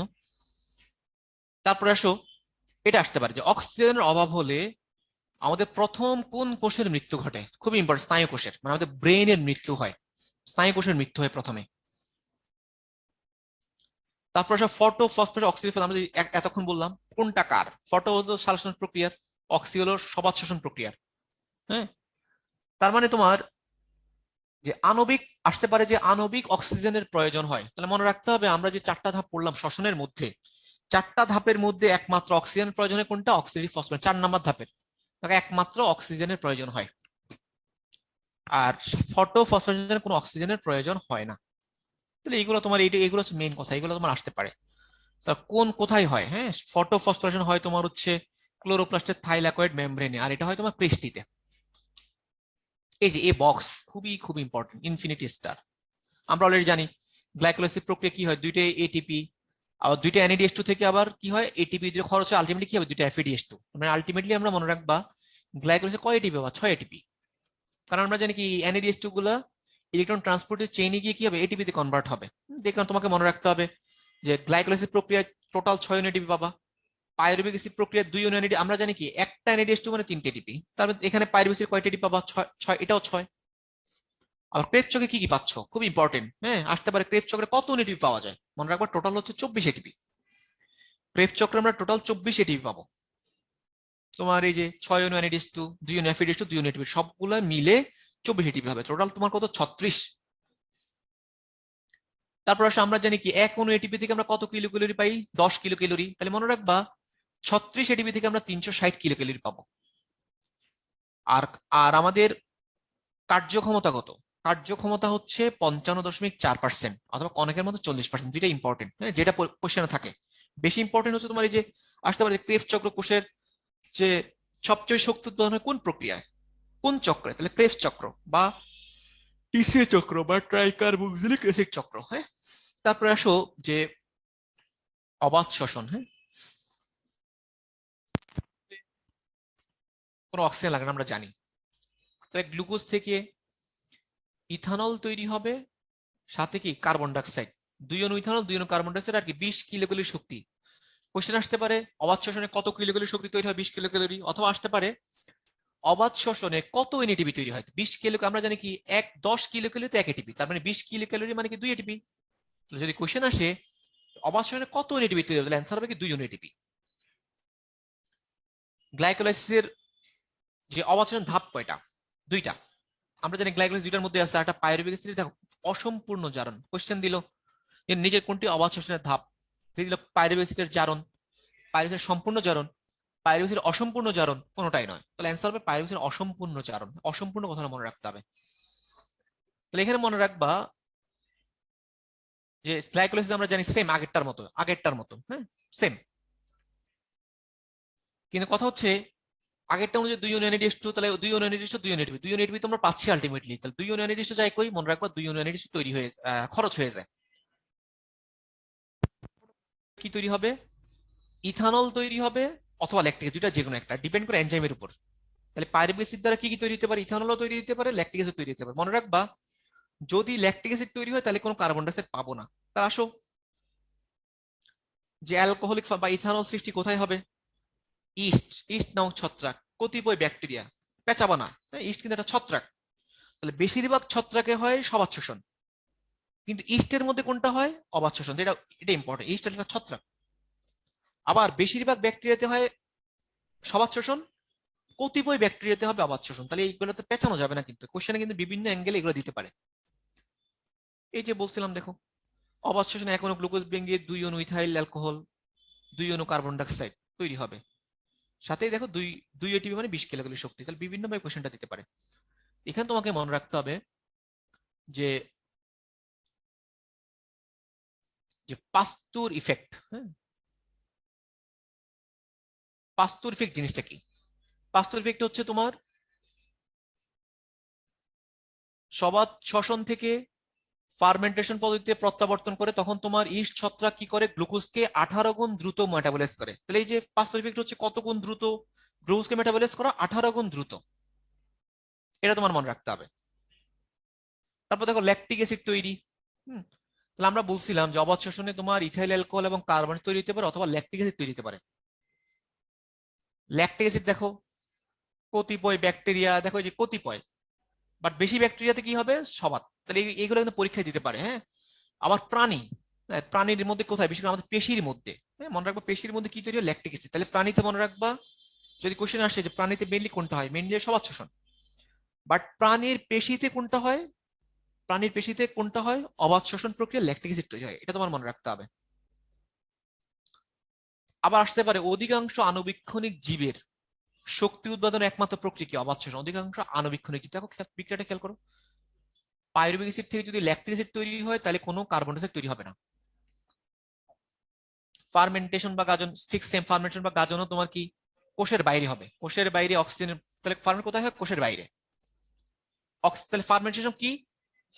কোশ্চেন আসতে পারে ফার্মেন্টেশন বা গাজনের জন্য অক্সিজেন লাগে কি লাগে না? অক্সিজেন লাগে না, অক্সিজেন অনুপস্থিতিতে। কোন এনজাইম কাজ করে ফার্মেন্টেশনে? Zymase enzyme.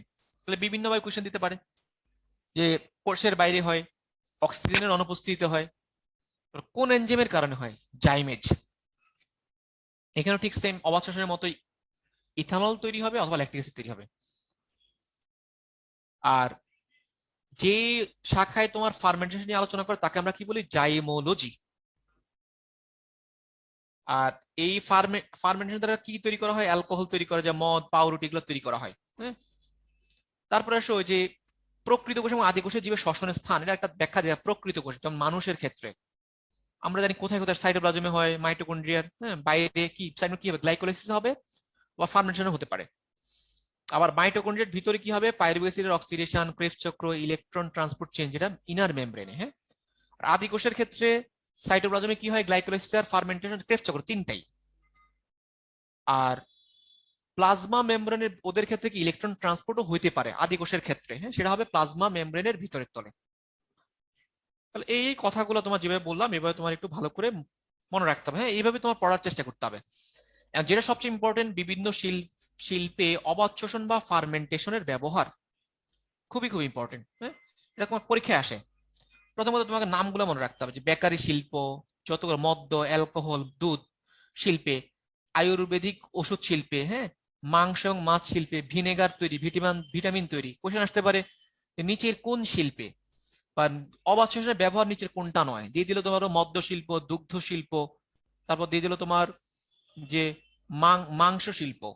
হ্যাঁ আরেকটা ধরো দিয়ে দিল, ধরো কি বলে যে তোমার ওষুধ শিল্প, ওষুধ তো আছে তোমার, ধরো আরেকটা তোমার বাইরে থেকে আরেকটা দিয়ে দিল। তাহলে তোমার যতগুলো শিল্পগুলো আগে মনে রাখবা কোন কোন শিল্পে। তারপরে এখান থেকে ভিতর থেকে কি কোশ্চেন আসতে পারে যে বেকারি শিল্পে যে কোনটা ইউজ করা হয়? তাহলে ইস্ট কে ইউজ করা হয়, এটা মনে রাখতে হবে, ইস্টের ইনফার্মেন্টেশন।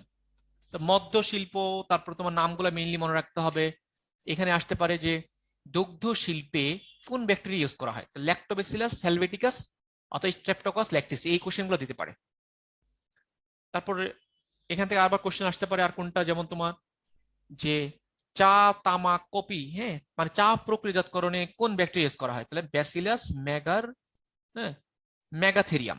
তারপর তোমার মাংস এবং মাছ শিল্পে কোনটা ইউজ করা হয়, দেখো কোশ্চেন দিতে পারে যে কোন কি কি ইউজ করা হয়, তোমার ইস্ট ইউজ করা হয়, কতিপয় ছত্রাক ইউজ করে, ব্যাকটেরিয়া ইউজ করে, হ্যাঁ এগুলো তোমার মনে রাখতে হবে। তারপর কোন ভিটামিন আমরা অবাত শোষণ দ্বারা তৈরি করতে পারি, তাহলে মনে রাখতে হবে ভিটামিন বি1 এবং বি2, অথবা কোশ্চেন দিতে পারে ভিটামিন বি1 বি2 না দিয়ে দিল থিয়ামিন, দিল রিবোপ্লাভিন, দিল ভিটামিন বি1 এর আরেকটা নাম থিয়ামিন, ভিটামিন বি2 এর আরেকটা নাম হচ্ছে কি রিবোপ্লাভিন। তো দুইভাবে কোশ্চেন দিতে পারে। তারপর তাহলে এখানে বেশি ইম্পর্টেন্ট হচ্ছে নামগুলো আগে, হ্যাঁ যে কোন শিল্পে কোনটা ইউজ করা হয়। আর কোমল পানীয়ের প্রধান উপাদান কি, এটা তোমার মনে রাখতে হবে, সাইট্রিক অ্যাসিড আসতে পারে। তারপর চর্মশিল্পে কোন ব্যাকটেরিয়া ইউজ করা হয়, ব্যাসিলাস সাবটিলিস, তাহলে এগুলো তোমার ইম্পর্টেন্ট। অবাত শোষণ আর ফার্মেন্টেশন পার্থক্য, প্রথম পার্থক্যটা ইম্পর্টেন্ট, যে আসতে পারে জীবিত কোষের মধ্যে কোনটা হয় অবাত শোষণ, আর জীবিত কোষের বাইরে কোনটা হয় ফার্মেন্টেশন, এটা তোমার ইম্পর্টেন্ট। তারপরে তোমার হচ্ছে এখান থেকে তোমার এটাই মনে রাখতে হবে। তারপর তোমার উচ্চ শ্রেণীর উদ্ভিদে কোনটা হয়, উচ্চ শ্রেণীর উদ্ভিদ তোমার অবাত শোষণ হতে পারে, ফার্মেন্টেশন কোথায় হয়, শুধুমাত্র ছত্রাক ব্যাকটেরিয়া। নিম্ন শ্রেণীর মেইনলি মনে রাখবো অবাত শোষণ আসলে নিম্ন শ্রেণীর মধ্যে হয়, হ্যাঁ পার্থক্যটা তোমার পড়ে যতদূর মনে রাখা যায় আর কি। হ্যাঁ মাধ্যমটা লাগবে, যে অবাত শোষণের জন্য কোনো মাধ্যমের প্রয়োজন হয় না, বাট ফার্মেন্টেশন কোনো কি মাধ্যমে লাগে, তরল মাধ্যম লাগে, মাধ্যমের প্রয়োজন হয় কোনটাতে, ফার্মেন্টেশন প্রক্রিয়া।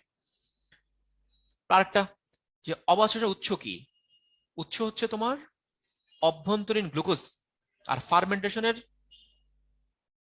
উৎস কি, বাহ্যিক গ্লুকোজ। তাহলে ফার্মেন্টেশন ইউজ করা হয় যেহেতু দেহের বাইরে হয়, কোষের বাইরে যেহেতু, তাহলে বাহ্যিক গ্লুকোজ।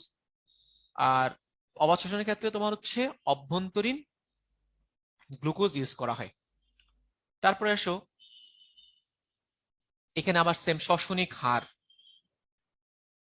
সেম শ্বসনিক হার কি, তাহলে উৎপাদ বাই বিক্রিয়ক গ্যাস, তাহলে কার্বন ডাইঅক্সাইড অক্সিজেনের অনুপাতটাকে বলা হয় তোমার শ্বসনিক হার। অনুপাত কত তোমার, নরমালি গ্লুকোজের ক্ষেত্রে 1, আসতে পারে গ্লুকোজের শ্বসনিক হার কত 1, আসতে পারে ম্যালিক অ্যাসিডের শ্বসনিক হার কত 1.33, আসতে পারে অলিক অ্যাসিডের শ্বসনিক হার কত 0.71। তাহলে এখানে তোমার এই শ্বসন হারগুলা তোমার, হ্যাঁ শ্বসন হারগুলা তোমার কোনটার কত, এটা তোমার পরীক্ষার জন্য ইম্পর্টেন্ট। তারপর শ্বসন প্রক্রিয়ার প্রভাবক, ঠিক সেম প্রত্যেকটা প্রভাবক দেখানো ঠিক সেম, কোনটা বাহ্যিক কোনটা অভ্যন্তরীণ মনে রাখতে হবে। দেখো যে প্রথম কথা তোমাকে এখানে মনে রাখতে হবে তোমার যে শ্বসনের অপটিমাম তাপমাত্রা কত, তাহলে 20 থেকে 35, পেঁচানো যাবে না। সালোক সংশ্লেষের অপটিমাম হচ্ছে 22 থেকে 35, শ্বসনের হচ্ছে 20 থেকে 35, এটা ইম্পর্টেন্ট। তো বাকি এগুলোর নামটা জাস্ট পড়বা পরীক্ষার জন্য। আর অভ্যন্তরীণের মধ্যে আমাদের ভিতরে যেগুলো থাকে জটিল খাদ্যদ্রব্য, জাস্ট নামগুলো দেখবা। যেটা ইম্পর্টেন্ট এখানে যে কোন কোষের ক্ষেত্রে আমরা শ্বসন হার বেশি পাবো, তাহলে অল্প বয়সের কোষে শ্বসন হার বেশি। আবার কোন কোশ্চেন আসতে পারে কোন বয়সী কোষে তোমার সালোক সংশ্লেষণ বেশি, তোমার সালোক সংশ্লেষণ, তাহলে দুইটা দুইটা যদি সেম জিনিস, তাহলে দুইটা একসাথে মনে রাখবা।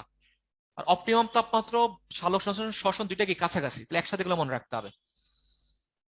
শ্বসনের গুরুত্ব জাস্ট এগুলো জাস্ট হেডলাইন গুলো দেখবা। জীবের খাদ্য সরবরাহ, খাদ্য প্রস্তুত, খনিজ পরিশোষণ, তাপমাত্রা, জাস্ট নামগুলো দেখবা আর কিছুই না। হ্যাঁ নামগুলো হ্যাঁ যতদূর জাস্ট পড়বা, এটা কম ইম্পর্টেন্ট। খুব ইম্পর্টেন্ট, সবাত শোষণ অবাত শোষণের পার্থক্য খুবই খুবই ইম্পর্টেন্ট। ইনফিনিটি স্টার এগুলো ভালো করে পড়তে হবে। এখানে আমার মেন মেন কথাগুলো আছে, এই দেখো সম্পূর্ণ জারণ হয় কোথায়, পাইরুভিক অ্যাসিডের সবাত শোষণে, আর এখানে হয় আংশিক জারণ হয় কোথায়, অবাত শোষণে। আর সবা 6 অণু কার্বন তৈরি হয় সবাত শোষণে, বেশি পরিমাণ কার্বন উৎপন্ন হয় কোথায়, সবাত শোষণে। আর 2 অণু বা কম পরিমাণ কার্বন তৈরি হয় কিন্তু অবাত শোষণে। তারপর মনে রাখতে পানি উৎপাদন হয় কোনটাতে, সবাত শোষণ, এটাতে হয় না। তারপর অ্যালকোহল ল্যাকটিক তৈরি কোনটাতে, আবার অবাত শোষণে আমরা জানি। যেটা সবচেয়ে ইম্পর্টেন্ট আসতে পারে যে ধরো যে আমরা এগুলো বলে যে দেখো সবাত 36 বা 360, এগুলো দেখো আবার তোমার রিভিশন হচ্ছে, এখানে তোমার 2 এটিপি বা 20। সবাত শোষণ কোথায় হয়, সাইটোপ্লাজম আর মাইটোকন্ড্রিয়াতে আমরা জানি। আর অবাত শোষণ হচ্ছে মাইটোকন্ড্রিয়ার বাইরে, মানে সাইটোপ্লাজমের মধ্যে। তাহলে সবাত শোষণ আমরা কোথায় পাওয়া যায়, আমরা আগে বলছি অধিকাংশ উদ্ভিদ প্রাণী দেহে। অবাচন কি মানে কিছু অণুজীব, মানে কিছু ব্যাকটেরিয়া, কতিপয় ব্যাকটেরিয়া, তারপর যেটা বললাম ইস্ট, ছত্রাক, ওদের মধ্যে। হ্যাঁ, এটিপি আমরা আগে থেকে জানি। শালক এবং শ্বসনের গুরুত্ব মানে পার্থক্য, এটা আরেকটা 7 স্টার। আমরা যে যে কথাগুলো বললাম মেইন মেইন কথাগুলো সব এখানে লেখা আছে। যে শক্তির শালক শ্বসন কি হয়, তোমার আলোক শক্তিটা রাসায়নিক শক্তিতে রূপান্তরিত হয়, আর শ্বসনিক উল্টা। শালক সংশ্লেষণ যা হবে শ্বসন তার উল্টা হবে। তাহলে প্রধান উপাদান আমরা জানি, উৎপন্ন দ্রব্য কি আমরা জানি এগুলা। তারপরে খেয়াল করো যে উপচিতি, এটা আসতে পারে যে শালক মানে উপচিতিমূলক প্রক্রিয়া নিচের কোনটা দিয়ে দিও। তোমার ধরো শালক সংশ্লেষণ, শ্বসন, প্রচ্ছেদন, ফটো রেসপিরেশন এভাবে দিয়ে দিল, তাহলে মনে রাখবো উপচিতিমূলক প্রক্রিয়া হচ্ছে শালক সংশ্লেষণ, মানে যেখানে তোমার ছোট জিনিস, ছোট যৌগ থেকে বড় যৌগ তৈরি হয়। আবার আসতে পারে অপচিতিমূলক প্রক্রিয়া নিচের কোনটা, তাহলে এটা অ্যান্সার হচ্ছে শ্বসন, যেখানে বড় জিনিস ভেঙে ছোট জিনিস তৈরি হয়। তাহলে এই কথাগুলো এখান থেকে তুমি জাস্ট পড়লে, মানে এখান থেকে পড়বা তোমার রিভিশন হবে। আমরা যে যে কথাগুলো বারবার বলতেছিলাম, হ্যাঁ এখানে তোমার পড়লে গেলে রিভিশন হবে। শ্বসন এবং দহনের পার্থক্যটা একটু কম ইম্পর্টেন্ট। তোমার শ্বসন তো তোমার কোষের মধ্যে সংঘটিত হয়, আর দহন তো কি, হ্যাঁ বাতাসের মধ্যে, বায়ুর মধ্যে, মুক্ত বাতাসের মধ্যে। তার শ্বসন হচ্ছে একটা জৈব রাসায়নিক প্রক্রিয়া, বাট দহন কি এটা ভৌত রাসায়নিক প্রক্রিয়া, আর কিছুই না। তারপর আসতে পারে এনজাইম দ্বারা নিয়ন্ত্রিত কোনটা, শ্বসন। আর তোমার এনজাইম দ্বারা নিয়ন্ত্রিত নয় কোনটা, দহন। এই কথাগুলো তোমাকে মনে, এই কথাগুলো মেইনলি পরীক্ষা আসতে পারে। তারপরে দেখো এই অধ্যায়ের দক্ষতা অর্জন, যেটা আমরা বারবার বলি, এটা পড়লে তোমার, এটা পড়লে তোমার ফাইনাল, হ্যাঁ তোমার ফাইনাল তোমার রিভিশনটা হবে এটা পড়লে। দক্ষতা অর্জন যেটা 7 স্টার। আমরা এতক্ষণ যা যা পড়ছি এগুলো সবকিছুর যে সারসংঘ এখানে আছে, তুমি দেখবা পড়লে বুঝবা। দেখো আমরা বলছি স্টিফেন হেলস কে বলা হয় উদ্ভিদ সারিত পরীক্ষার জন্য ইম্পর্টেন্ট। তারপরে দেখো কোনটা সবচেয়ে দ্রুত গতিতে, কোনটা সবচেয়ে মন্থর গতিতে। তোমার অবশ্যই প্রত্যেকটা অধ্যায় পড়ার পর দক্ষতা অর্জন যে ভাগটা মানে সার সংক্ষেপটা খুব ভালো করে পড়তে হবে, কারণ এখানে তোমার পরীক্ষায় যেগুলো আসে, দেখো আমরা যেগুলো পড়ে আসছিলাম যে মাইক্রোমোল 8টা, হ্যাঁ কোনটা কি, তারপর তো মনে রাখার একটা ওরা টিপসও দিয়ে দিচ্ছে এখানে। তারপর দেখো এই যে যে পত্ররন্ধ্রের মাধ্যমে তোমার এই যে অতিরিক্ত পানি বাষ্প আকারে বের হয়ে কথাগুলো আছে দেখো। তারপর ইনবাইবিশন জিনিসটা কি, যে কে শোষণ করে, ক্লরাইড জাতীয় পদার্থের পানি শোষণ প্রক্রিয়া। তারপর দেখো এখানে আছে তোমার এই যে ফটোলাইসিস, যারা পানি পানি চালক বিয়োজন, কি কি তৈরি করতেছে, অক্সিজেন, প্রোটন, ইলেকট্রন, এগুলো ঘুরে ফিরে আবার তুমি যখন পড়বো রিভিশন হচ্ছে। এই যে এখান থেকে আমরা সবই এগুলো দেখলাম, হ্যাঁ সবই এগুলো আমরা পড়ছি। এগুলো এগুলো দেখো আমরা যা যা যা যা আমরা দেখলাম আগে, হ্যাঁ যেভাবে কোশ্চেন গুলো আসতে পারে সব এগুলো আলোচনা করে দিচ্ছি। তারপর এখানেও দেখবা আরো আছে যে, হ্যাঁ এগুলো তুমি দেখবা, হ্যাঁ এগুলো তুমি পড়বা। এই যে আমরা বলছিলাম যে শ্বসনিক কোষায়ন কত 1, হ্যাঁ বায়োলজিতে সবচেয়ে শক্তিশালী অক্সিডেন্ট কি, পরীক্ষার জন্য ইম্পর্টেন্ট, হ্যাঁ এটা পরীক্ষা এভাবে আসতে হয়। সবচেয়ে বায়োলজি অক্সিডেন্ট কি, শক্তিশালী অক্সিডেন্ট কি, P680। তাহলে তোমার কাজ হচ্ছে, তোমার আমরা যেভাবে বললাম কোন চ্যাপ্টার থেকে, বিশেষ করে পার্থক্যগুলো এই অধ্যায় থেকে বেশি ইম্পর্টেন্ট। পার্থক্য পড়লে তোমার এই অধ্যায়ের ম্যাক্সিমাম যেগুলো পরীক্ষা এমসি গুলো আসে, ম্যাক্সিমাম মানে ম্যাক্সিমাম তোমার পড়াটা কভার হবে পার্থক্যের মাধ্যমে। তাহলে সবার জন্য তোমার অনেক অনেক শুভকামনা রইলো। সবাই ভালো করে পড়াশোনা করবা, সবার জন্য বেস্ট অফ লাক। আল্লাহ হাফেজ, সবাইকে আসসালামু আলাইকুম।